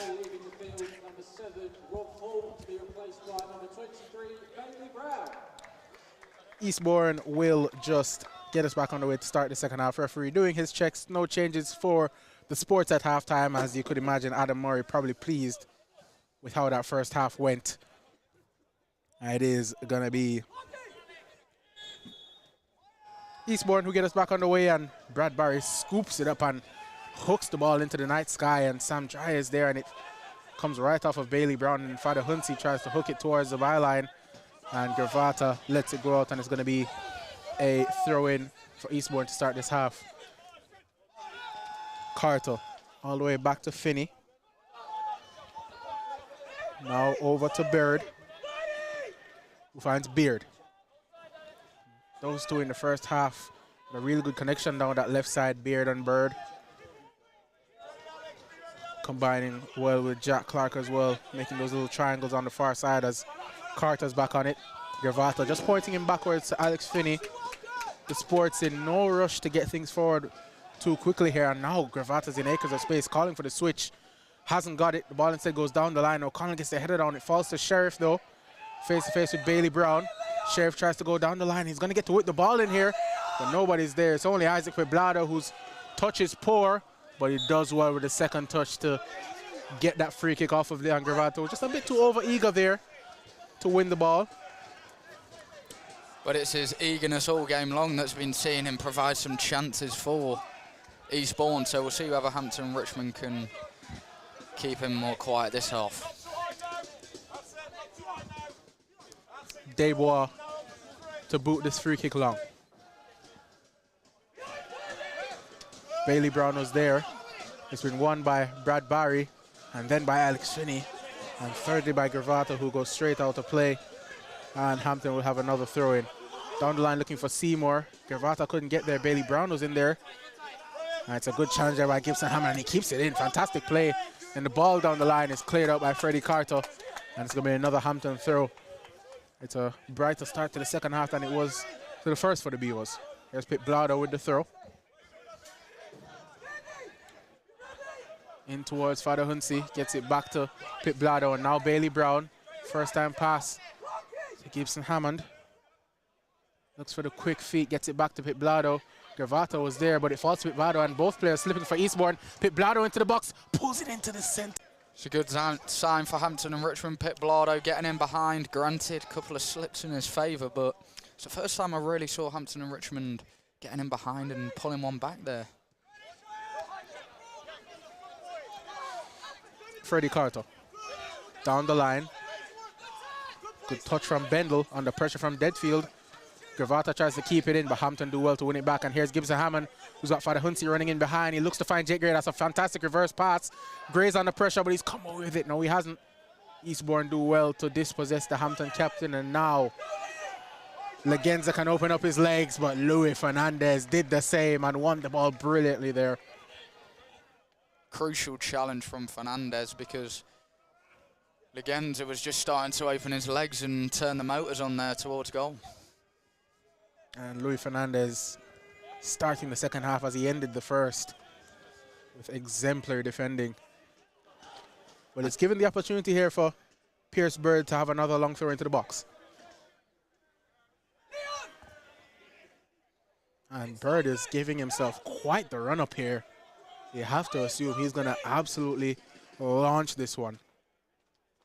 Bird, big throw, and it's going to be a free kick against Eastbourne. And the referee was just indicating that there was a bit of a holding going on. So another long throw opportunity goes begging. Quite underwhelming compared to the length of the run up there, Lyle. Adam Desbois.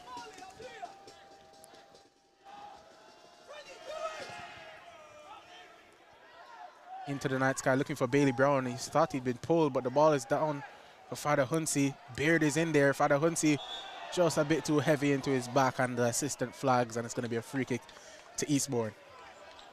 And again, just as we saw in the first half, a bit of ticky-tack fouls, a bit of stop-start play, and neither side really settling into a real rhythm to start this second 45. And again, the referee is not having any of the Eastbourne antics. Again, he's just telling him to go backwards with the ball, and he's speaking with Brad Barry, who's on a yellow card, if you recall, as is Freddie Carter. And the Hampton fans are looking to give a bit of stick to Harrison Folks as he takes this free kick. Folks towards Legenza, headed away by Dreyer, taken down by Jake Gray, back in by Jack Clark. And again, the ball is just in and about in the middle. Bailey was challenging. It's come away to Jack Clark, looking for some skills, and Brown is in there again. He just can't be dispossessed at the moment, Bailey Brown. And O'Connell looking down the line for Ben Seymour, but his ball is poor and it's gone directly out of play. And again, it's just that bit of quality with the final pass that's missing for Hampton. It is, but I've got to say, so far, Alex Gibson, Hammond and Bailey Brown, they've contributed to the game early doors after coming in at half-time. Yeah, you can just see it's been sort of a straight swap with Gibson Hammond coming in that left mid position that Rui Downswell was occupying, and the presence, the size and technique of Bailey Brown in the middle coming in for Rob Hall. I think it's just going to give us a bit more opportunity to win those balls that come in, whereas Rob Hall, as we know, likes to play with the ball a bit more on the floor, as Eastbourne taking a bit of liberties at the back here, playing the ball around, and it's played back across his own box by Alex Finney, and here's a press from Hampton. But Eastbourne play out of it expertly well. Gibson Hammond with the press, but Gravata again gets out of it, and now Brad Barry with the switch to Pierce Bird. Bird looking down the line, but I don't think the player was making the run. O'Connell heads it away, and then Bailey Brown, but it does come back to Beard. Here is Sheriff, looks to go byline, he pulls it back, headed away by Fernandez. Right back to Beard though, whips it across, again it's Fernandez heading away. Father Huntsy tries to get there, he's been ridden by Barry, but he finds a way to win possession for the Beavers. It's a poor touch from O'Connell, and he's giving away possession, and he's had a rough start to the second half, has Charlie O'Connell. Throw in for Eastbourne. Here's Alex Finney. And the Eastbourne fans slowly but surely finding their voice here, and the more time that goes on, the more confident Eastbourne will grow that they can get not just a draw, but maybe a win from the Bev here. Good tackle there from Sam Dreyer. Gibson Hammond was in there. But Brad Barrios found a way to find Bendel, but Bendel's pass down the line was straight out of play, and Hampton will have a throw in. And again, the referee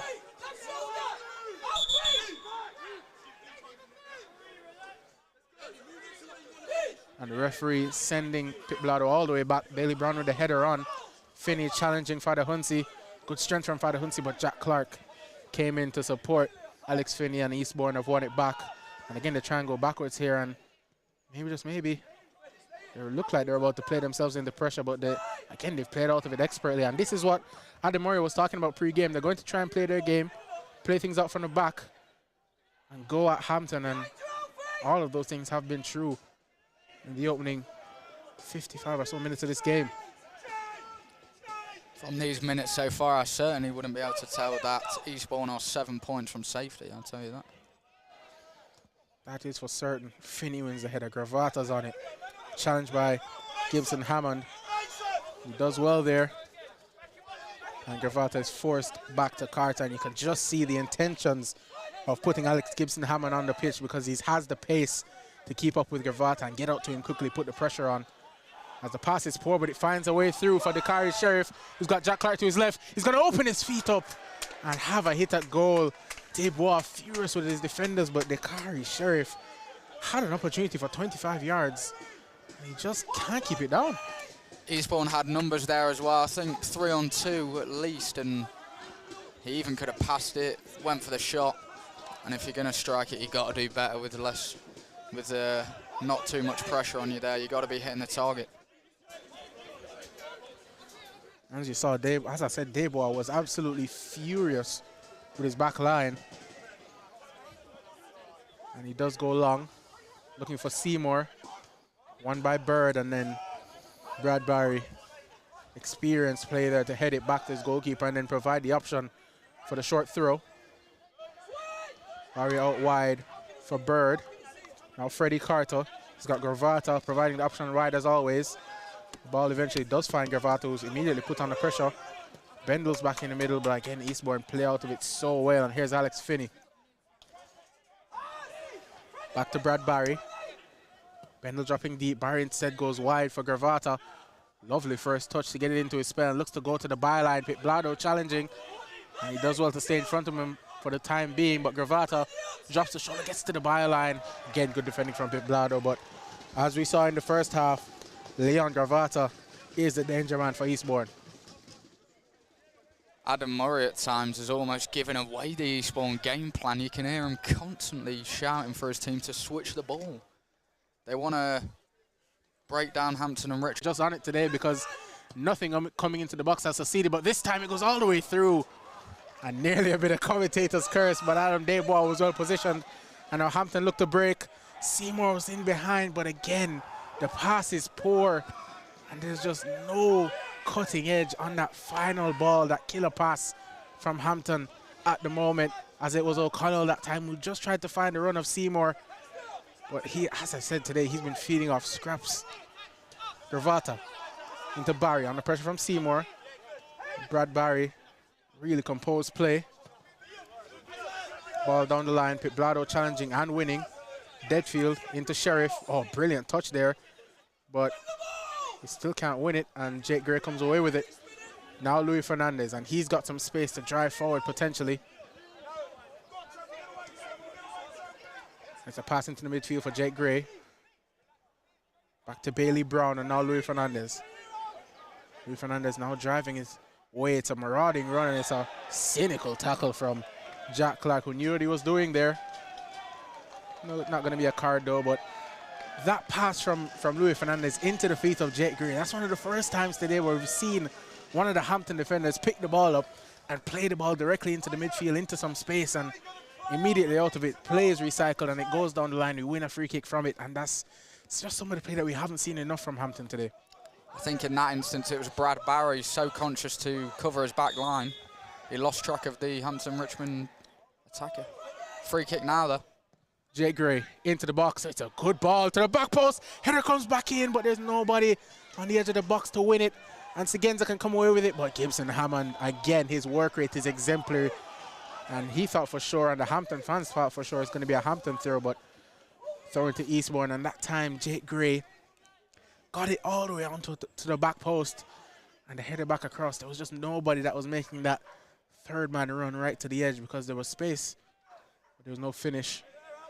And maybe for Hampton, those opportunities off of set plays are going to be their best chances this evening. Barry, Gravata, Bradbury again.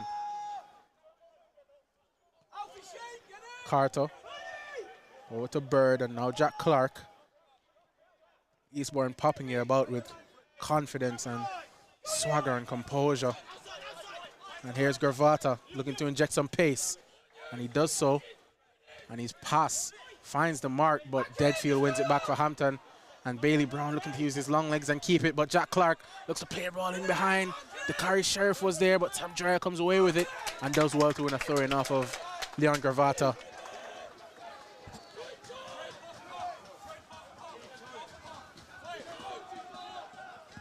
Hampton throw. Pit Blado down the line. Bailey Brown takes it down, looking for the runner, Father Huntsy, but he hadn't yet gone on his bike. And possession is presented once again back to the Sports. Ball over the top, looking for the run of Segenza once again. It's going to come to the Kari Sheriff. out wide here, and the shot comes in, and it's right across the face. And you see Legenza maybe just stuck a foot out. He could have put one on towards goal and Adam Debois, but in the end, the shot, the cross-come shot from Sam Beard just went right across the face of goal. And we've been talking about the danger of Gravata, but Sam Beard there afforded time and space to strike one. Definitely looked dangerous from this angle, but in general for Eastbourne now, they're just ticking it around nicely at the back until they see an opportunity to move forward. And that is why Hampton and Richmond are yet again going to the bench. Yeah, there's going to be another change for Hampton and Richmond. Tope, if I don't see, is off. It's been a tough game for him. He's struggled to get onto the ball, and at times when he has holded it up, there's been no real runners off of him, and he is going to be replaced by Big Mason Bloomfield. And again, it's just more presence on the pitch now for Hampton with the massive frame of Mason Bloomfield. So maybe these balls into the channel have just that bigger target. And you can see the intention from Mel Gwinnett with these changes as Debois' kick goes long, but only finds Brad Barry. Jet Gray into Bailey Brown. Now Deadfield. Finney got there before Bloomfield, and then the ball clearance from Finney is all the way back to Adam Debois. But all three changes from Mel Gwinnett to bring on Bailey Brown and Gibson Hammond and indeed Mason Bloomfield are just to get some more physicality, some more presence on the pitch in the middle of the park, as well as up front, as Luis Fernandez is looking for the switch, and he has found one of the substitutes, Gibson Hammond, who tried to go past Gravata. It's a fantastic tackle from Leon Gravata, but it's good work rate from Bloomfield, but his tackle only finds Sia Legenza, and he nearly fell, and it's fantastic defending from Sam Dreyer to just get in front of Legenza and win that free kick, and Gravata is down for Eastbourne, and hopefully for the Sports he'll be okay to continue, but I think he's just gotten one in a really painful area, and we will just have some treatment here. I'm gonna have a slight break in play. Just at the start of this second half, what do you make of, in terms of the changes that Mel Gwinnett has made, how they've affected the game in these early stages? I like how Mel Gwinnett's not messed about. He's gone in early with the changes so that they can actually have an impact in the game. I think it's always dangerous to leave it too late and not let those players feel their way into the game. So I think there could be more to come from Bailey Brown. There could be more to come from Gibson Hammond, who have both got off to a good start already. And then Bloomfield, of course, he'll want to get his scoring boots back on. Not being the most informed player, but if he can impress here, then he may be used a bit more for Hampton and Richmond in the running. Still plenty of time for any of those substitutes to make an impact.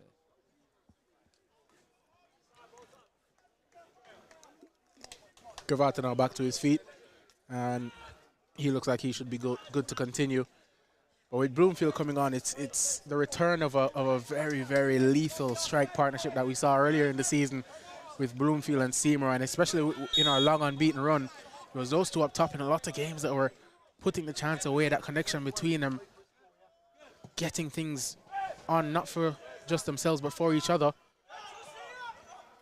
And maybe they can rekindle some of that flame here in the second half.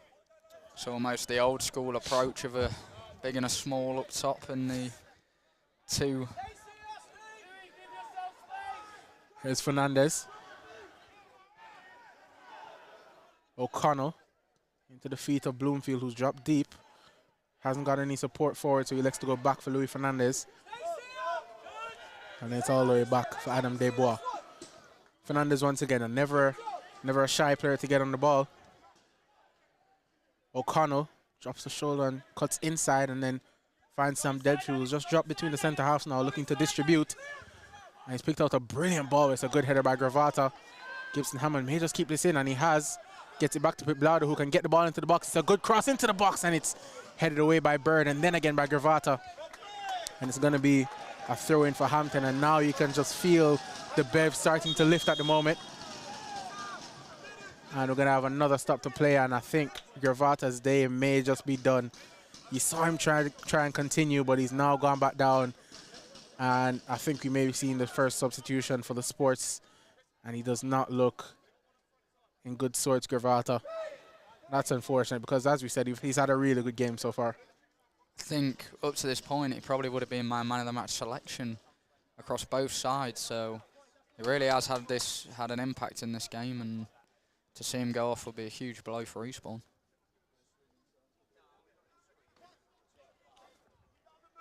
Adam Murray just having a couple of words with his two attackers, the Dakari Sheriff and Sia Legenza, giving them some encouragement. Sheriff, as we said, has gotten into some opportunities, into some spaces where he's gotten a couple shots away in this game. Nothing that's been too testing to Adam Desbois. His only real, I'd say, tough save that he's had to make was from Jack Clark in that first half off of the pullback. And then obviously they did hit the post. It was Sheriff who had hit the post as well, but it is going to be the Eastbourne substitution. And it is Leon Gravata who's coming off. And he's going to be replaced by number 21, Ballard McBride. So it's an enforced change for Adam Murray, one that he definitely would have not wanted to make with how good Leon Gravata has been playing, and he's now been serenaded by the Eastbourne supporters for a job well done. Pit Blado to resume with the throw-in. He's got Bloomfield who he's looking for. Bloomfield's come short. Gets it back to Pit Blado. Now Deadfield. Bloomfield tries to go the opposite direction. Does well to keep hold of it. And now it's a lovely switch of play from Deadfield to find O'Connell, who's got Jake Gray with him. Finds his captain. Now Gray. Deadfield screaming for it on the edge. He finds O'Connell, and then again it's given away. There's going to be another Eastbourne throw. O'Connell not had the best of starts this half. He's just given away the ball away cheaply a couple of times, but we all know that he's capable of that special moment, as happened in the last game when he got himself on the score sheet. As he did, as ball comes through to Fernandez, and it's won back by Legenza, and it's a pull back from Luis Fernandez. Referee played advantage, as Eastbourne still have it with Bird. Lovely switch to Dakari Sheriff, who's come out to this right side now against Gibson Hammond. Tried to give him the runaround, and he still got it. Sheriff, he played it into the box, and Legenza was in there. He slid in. Eastbourne have still got it with Sheriff. Barry's on the overlap. Sheriff back to the edge. Bendel, and now Carter.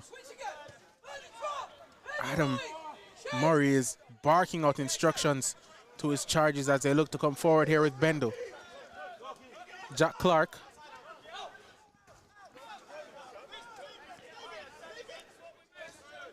And you can just see after that substitution, the front three now is Sheriff off the right, Ballard McBride off the left, and then Legenza through the middle.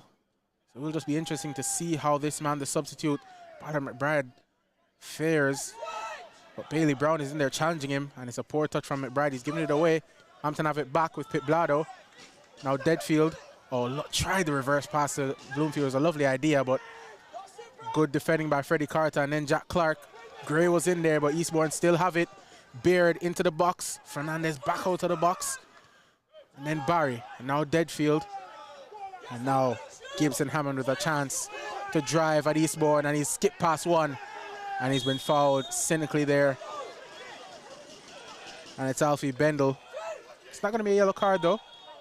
And I think the ball was rolling as Deadfield just tried to get things underway really quickly. Too quickly for the referee's liking. And he's not been shy to use his whistle today, Daniel Baines. Just going to say that Pit Blado's day hasn't got any easier there with Gravata coming off. He's got to deal with Eastbourne's top scorer, Sheriff, now, moving on to that one. Deadfield with Bloomfield and Brown and Fernandez in the box. He's looking for Brown. And Brown and Fernandez just got in each other's way there. It's unfortunate because that was an opportunity for one of them to get the ball back across the box. Instead, it's an Eastbourne goal kick. That's really not what you want to see. And a few heads dropping here in this Hampton and Richmond team now. Need to go again. Alex Finney. There's Bird, out to Beard. Gray putting the pressure on, and he does well to win it. And that's just giving the crowd a bit of an injection in the arm. You can hear the noise starting to build once more. Throw in for Eastbourne. Bird back to Finney. Finney so composed under pressure, and they get it back to the goalkeeper. It's a poor first touch. Bloomfield was in there and forces the goalkeeper long to O'Connell. It's a brilliant first touch under pressure. Gets it to Fernandez. Now Deadfield back to O'Connell. Again, he's under pressure. And this time he has lost it, but it's out for a throw in to Hampton. There's Brown. Back to Dreyer. Got Pip Blado to his left. May elect to go back to Luis Fernandez, and that he does. Here is O'Connell. Down the line looking for Gray. Good defending from Eastbourne. They want it back once again. And it's Jack Clark who's got the switch on.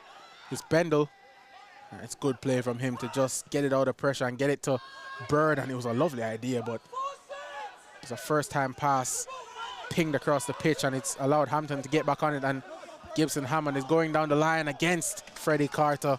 And Carter's done his duties brilliantly well that time. A couple of composed moments now from Bailey Brown in the middle. He's recycling the ball well. And it's again Gibson Hammond being direct. That's what we need to see more from Hampton Richmond now.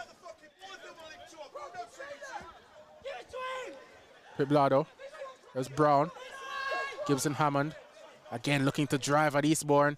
The clearance is deflected. It's going to fall for O'Connell. Trying to get it off for Deadfield. It does find Deadfield. Here is Brown once again. Skips away from the challenge. Keeps hold of it. O'Connell into the feet of Bloomfield. Poor first touch. Escapes him. But he does try to win it back. And Bailey Brown's in there. And Eastbourne come away with it. And the referee thought about playing advantage. And then he didn't. Because Jack Clark was still down for Eastbourne. And it's going to be a free kick to the Sports.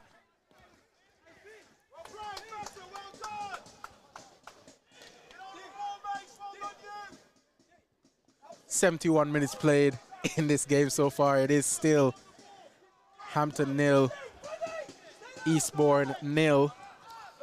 Imagine a sizable chunk of added time now after that injury for Eastbourne to Gravata.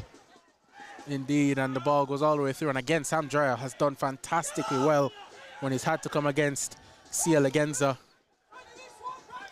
And he just held him off, and the ball has gone back towards Adam Desbois, who took a big touch, and he's giving it away. And oh, it's a poor first touch from Legenza.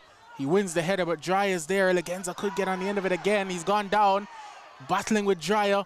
Good first touch, and he just couldn't keep it in. But again, Adam Desbois there, put under immediate pressure by Ballard McBride. And I think he just thought he had more time on the ball than he actually did, and it was nearly disastrous for Hampton. We don't often see Desbois making mistakes, but Dreyer's banked him out there. Bailed him out, sorry. And we've said the names of Dreyer and Fernandez so much in this game, because that pairing this afternoon, as they have for quite a number of games now, absolutely first class.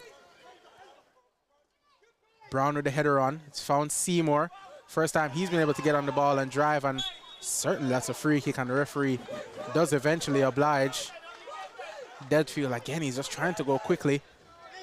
And Seymour is back up. He's holding his arm, and hopefully he is A-OK, but he's moving very, very slowly. He is Ben Seymour. It might just be his elbow. It's going to be Sam Deadfield over this free kick. Whipping it to the back post, looking for Fernandez. He could head it back across. He's going to go up again. Finney wins it. Fernandez could bring this down. Tries to get it back into the box, headed out. Only as far as Gibson Hammond. Going to fall for Sia Legenza. Hammond's there with him. Legenza goes down the line, but Dryer's going to get there. And he does in front of Ballard McBride. And now Desbois can get it out in front of O'Connell. Hampton to come forward once again. O'Connell's got the switch. So does Deadfield, but they're not seeing Hammond in space on this left side. Try to get it into the feet of Bloomfield, who's gone down. And again, the referee says no free kick. And again, the ball through from Eastbourne is a poor one.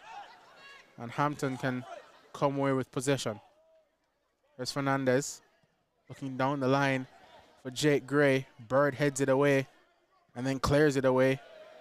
It's gone out for a throw in.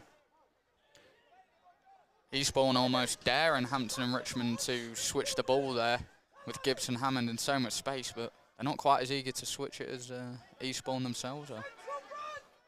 Brown. Oh, he tried to get it back into the feet of O'Connell, who just made the move to come inside, and there was nobody who'd in the vacated space. Eastbourne throw. And now Beverly Stadium is just trying to get behind their Beavers.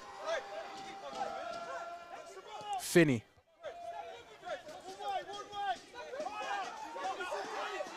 Alex Finney on it again, now looking to drive forward, gets it out wide to Carter. Oh, and it's a poor pass there from Carter. It goes straight out to play. Good pressure there again from Alex Gibson Hammond. Pit Blado's throw. Down the line for Bloomfield. Oh, and Barry's gone up all the way on top of him, and he's won it, to be fair to him. Ball over the top, looking for the substitute Ballard McBride, but Louis Fernandez did well to win it, and now O'Connell can get it into the path of Jake Gray, who looks to lead Hampton forward. Gray back to O'Connell, can get a ball into the box, and it's a poor pass. Could fall to Hammond. The header is missed, but it's going to fall to Bloomfield now. Here's Pit Blado.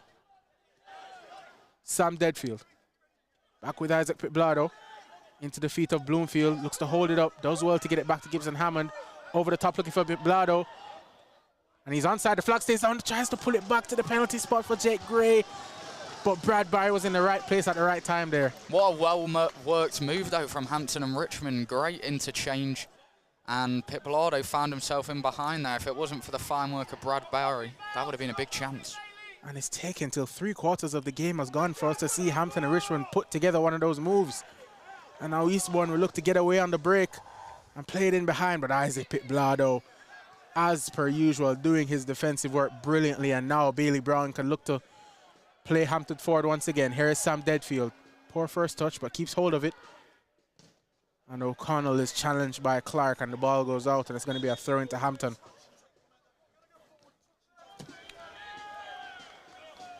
I think Hampton and Richmond owe their gratitude to Peterborough United for another solid defensive display from both Dreyer and O'Connell, both on loan from Peterborough, of course.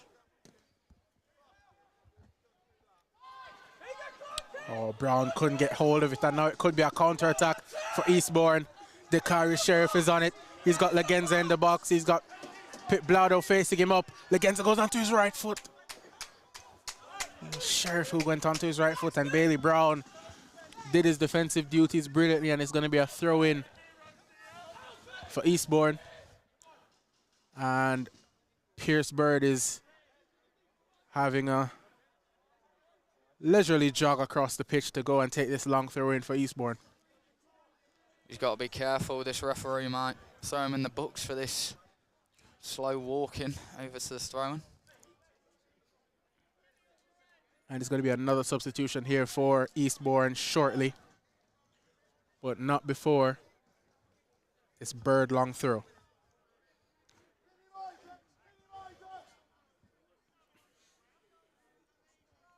Bird into the box towards the near post, headed away by Brown. Could fall here, but Jake Gray was well placed. Bird tries to take it down, but it's fallen to Ben Seymour, and it's all over the place at the moment for Hampton. Dry with the header on. And now Pit Blado down the line, headed back in by Bendel. Back on by Bloomfield. And Dryer's clearance is blocked by an Eastbourne player, but they keep it in only as far as Gibson Hammond. And the ball is bumbling all over the place. And Deadfield could be playing in behind for Seymour. It's a fantastic touch from Bad Barry. But Jake Gray could be on here. Takes a good first touch, but he just couldn't get on the end of it. He took the touch around the defender, but didn't have quite enough pace to get the shot away. And we'll just have the substitution now.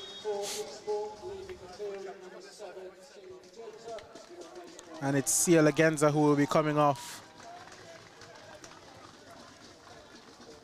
And it's a defensive substitution here with number 5, Dan Quick, coming on for Eastbourne. We talked about Adam Murray and his side not picking up many points in the form of draws. Maybe it is starting to think about picking up the point as opposed to going for the win. Indeed. Another bird long throw headed away by Brown.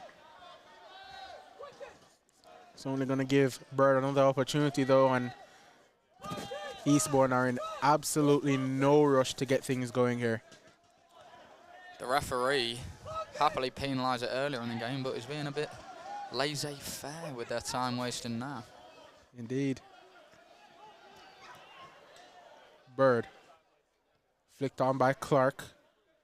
Brown is there. Again, it's out for another throw-in. And it's down the line. And O'Connell got there in front of Fernandez. And it's going to be another throw-in for Eastbourne. This time they go backwards. Back to Bird. Bird tries to get it into the box. Oh, and there's a man free on the back post. It's quick, the substitute takes it down, and the strike on goal is just over the bar. And that time the switch from Eastbourne was quick towards quick, and his shot just a tad too much on it. There was a real chance there for Eastbourne. I'm not too sure if he is a defender after seeing a touch of that quality. He's took it down great there. Decent enough strike on goal, but didn't hit the target. Debois' goal kick.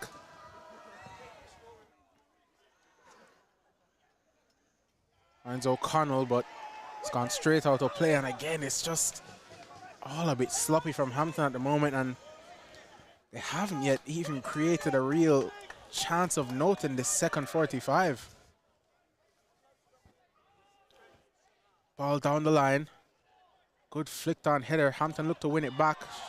And the ball has been fired into the face of Sam Baird, who's gone down. So, as is the protocol, the game was paused for a head injury, but Baird is now back to his feet, so it will just resume the drop ball for the Beavers. On a cold night like this, Lyle, you don't want one of those to the face. It's a stinger, it is. Back on the way with Fernandez. Now Debois out to Dreyer.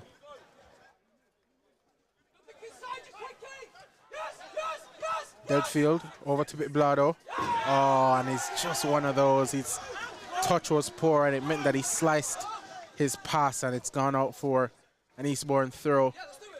And that moment, I think, has just characterized this game so far for Hampton. Just not really on it. Finney. Bird. He's got a man over on this left side. He tries to find him. O'Connell's header. Again, just can't find a player. It does eventually come to Ben Seymour.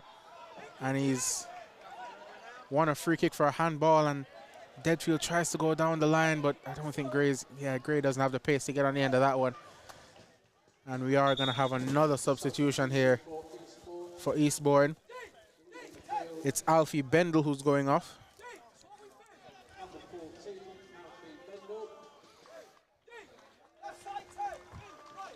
Bendel has been the main set-piece taker for Eastbourne tonight.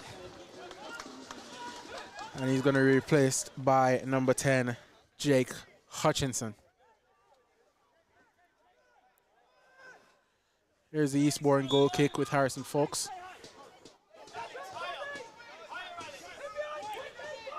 Carter looking down the line for Quick. Headed away by Pip Blado. Now Hammond into Deadfield, looking down the line. Finney clears. Seymour was there looking to challenge.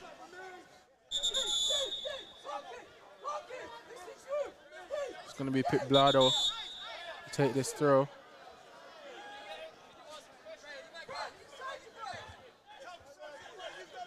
Pip Blado's throw towards Bloomfield.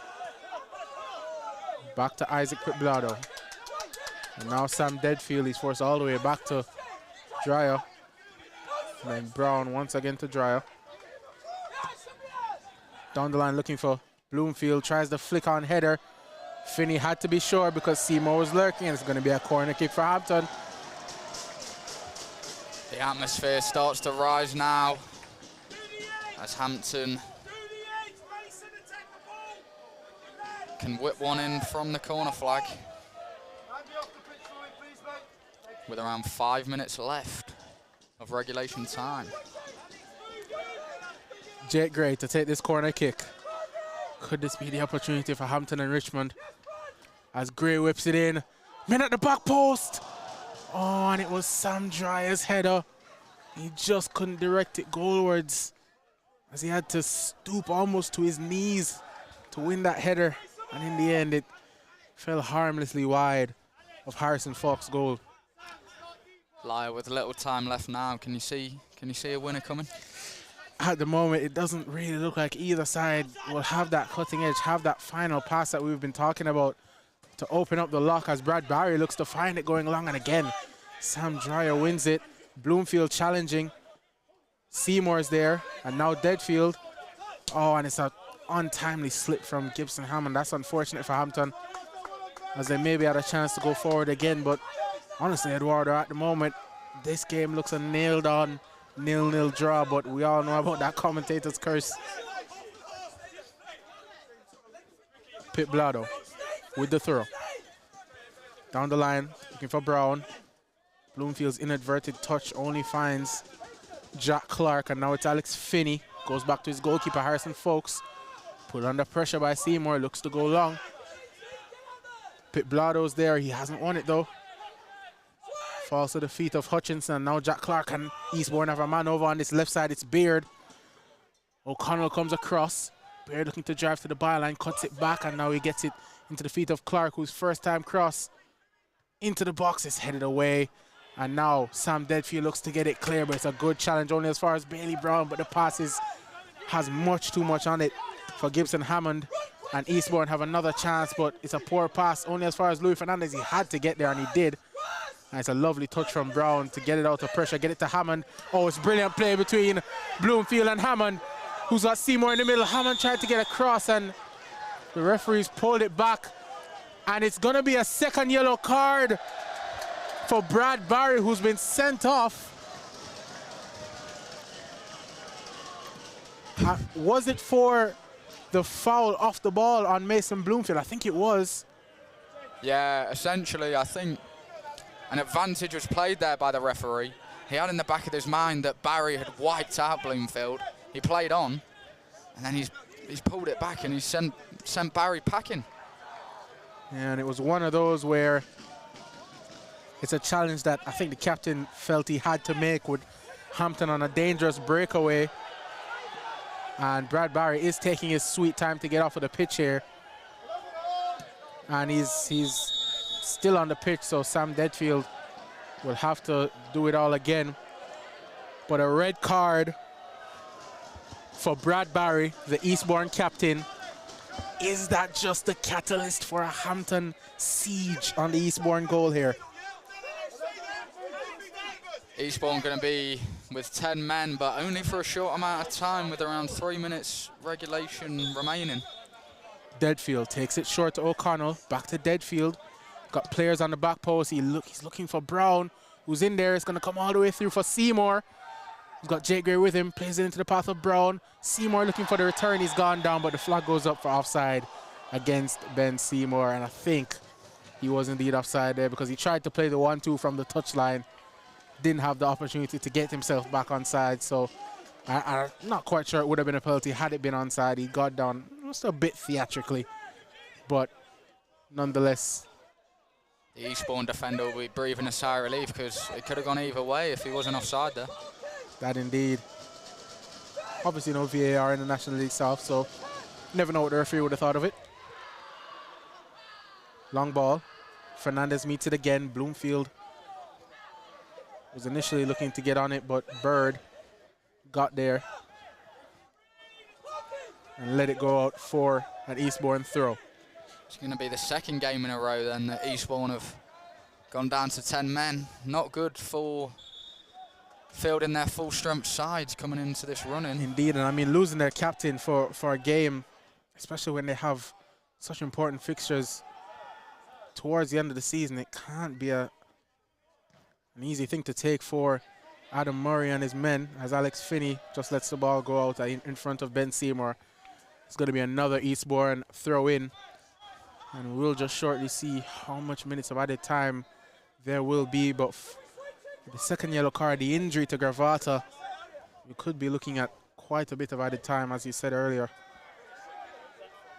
Bird on the throw-in. Down the line. Brown gets there, but his header only goes out for another Eastbourne throw. Now you mentioned, Lyle, if Eastbourne are get to get a point here at the Beverly, it will be an expensive point with the injury and the red card.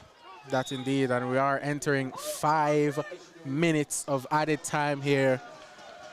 5 minutes for Hampton to find a valuable goal in the playoff race, or 5 minutes for Eastbourne to hold on to a crucial point in the battle against relegation. Seymour could be in, folks. Great starting position. Booted it away from the edge of his box. It's going to be a Hampton throw. I really thought they could have been more than 5 minutes added time, to be honest, Lyle. Yeah, indeed, because Gravatt went down once and then went down again, so maybe 5 minutes a bit generous for the Sports. As the ball looking for the switch for Hammond. He's done really well to head that down for Pip Blado. Back to Gibson Hammond. Now Sam Deadfield has got players in the box, looks to swing it in. Oh, it's a dangerous ball, and it's cleared away by Bird. Back in by Pip Blado. Hammond's first touch was poor. Still with Hampton and Brown. Lovely bit of control, but he couldn't get it into the path of another player in Navy.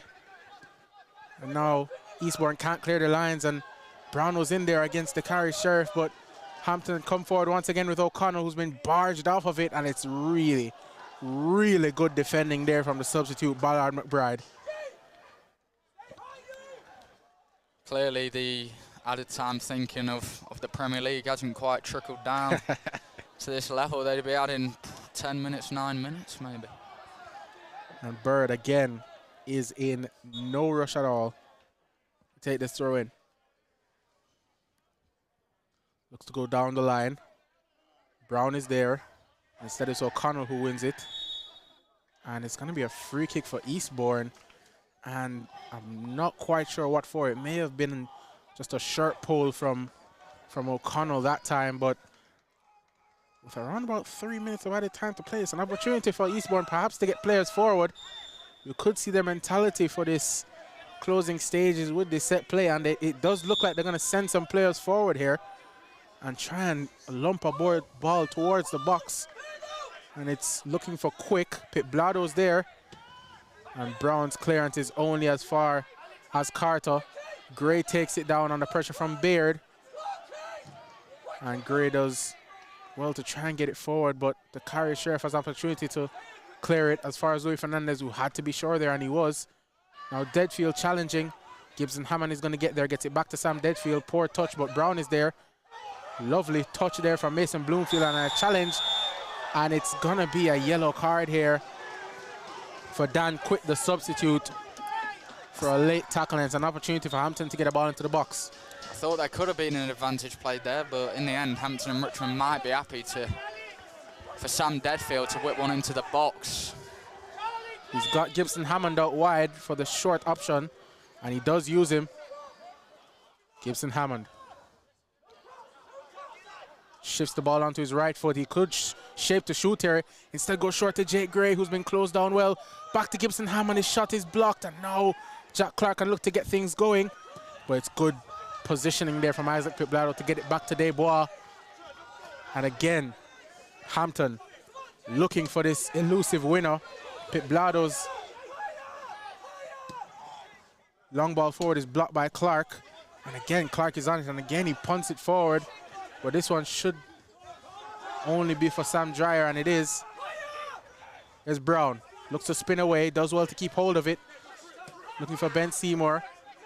It's going to find Bloomfield. Gets into the path of Louis Fernandez, and now here's O'Connell. 2 minutes of added time to play. Bloomfield. Jake Gray. Men in the box for Hampton. Gray pulls it back. It's O'Connell. The shot is blocked. Brilliant defending. Eastbourne get it clear. Fernandez driving forward. Here is Louis Fernandez for Hampton.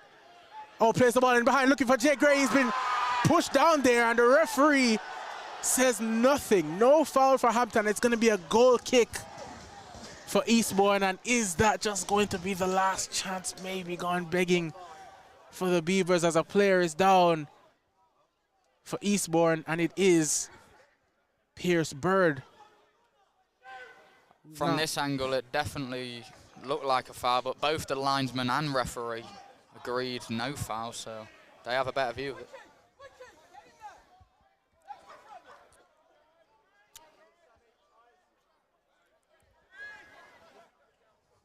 Eastbourne goal kick, Harrison Fox. Wouldn't be too far removed if the referee blew here for full time.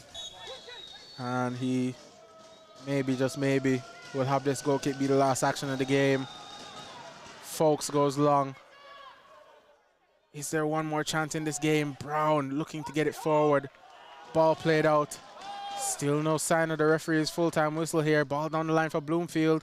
Bird gets it away again, and he stopped the game here for a head injury as Mason Bloomfield is down off the ball. And we are going to have a bit more added time for this. Maybe, just maybe, a couple extra seconds. Bloomfield is back to his feet, and it's going to be a drop ball to resume with Adam Desbois.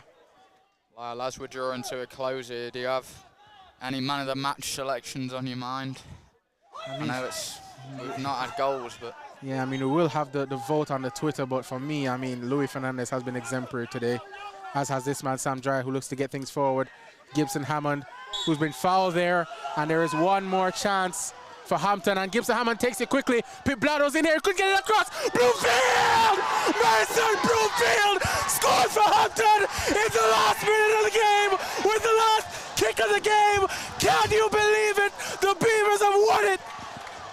Oh my days, what a finish.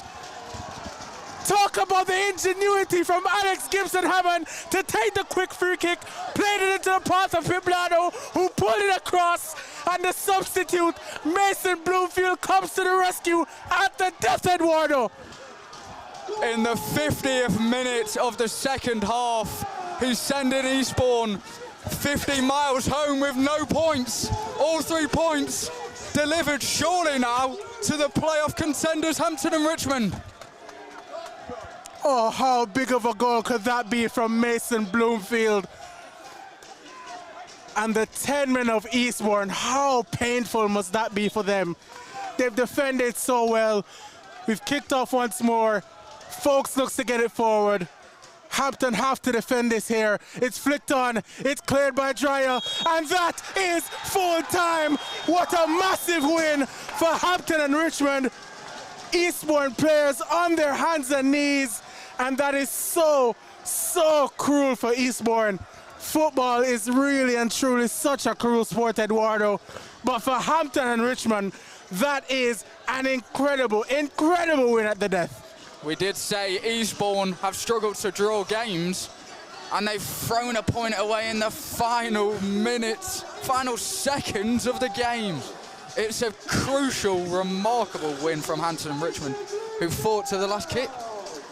And forgive us if we're a bit out of breath here in the commentary booth, but that is, and there's been a red card for, I believe, Adam Murray, who's gone over irate to the referee. So that is not going to help Eastbourne's case as well. So they're now going to be without their captain and their manager for their next game.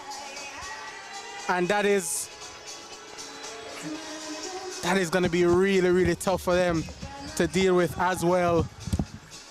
And just before we close out here, we're going to take you through the scores around the National League South and how things have turned out with that late goal for Hampton and Richmond.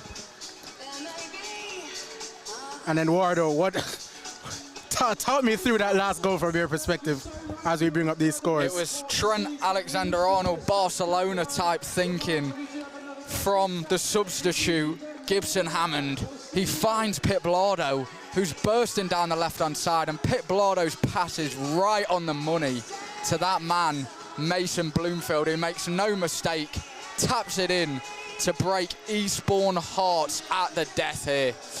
Absolute outrage from Eastbourne players and the manager, who was sent off after full time. They now go away with 2 red cards and an injury to possibly who was their best player today. And just to take you through the scores in the National League South, Chippenham have lost at home to Western Supermare 1-0. Farnborough have beaten Welling 1-0 at home. And it's a 2-2 draw between Maidstone and Bath. And how massive is that for Hampton? And how much has that late Mason Bloomfield goal changed things? And as things stand in the table, Hampton and Richmond have moved up to 5th place, level on points, with Braintree having played the same amount of games. And Bath and Maidstone fall to 6th and 7th respectively, both on 58 points. All three teams obviously having played 35 games. And for the visitors, that is such a damaging loss. Eastbourne now, they remain 22nd in the table, 35 games now, they remain on 30 points.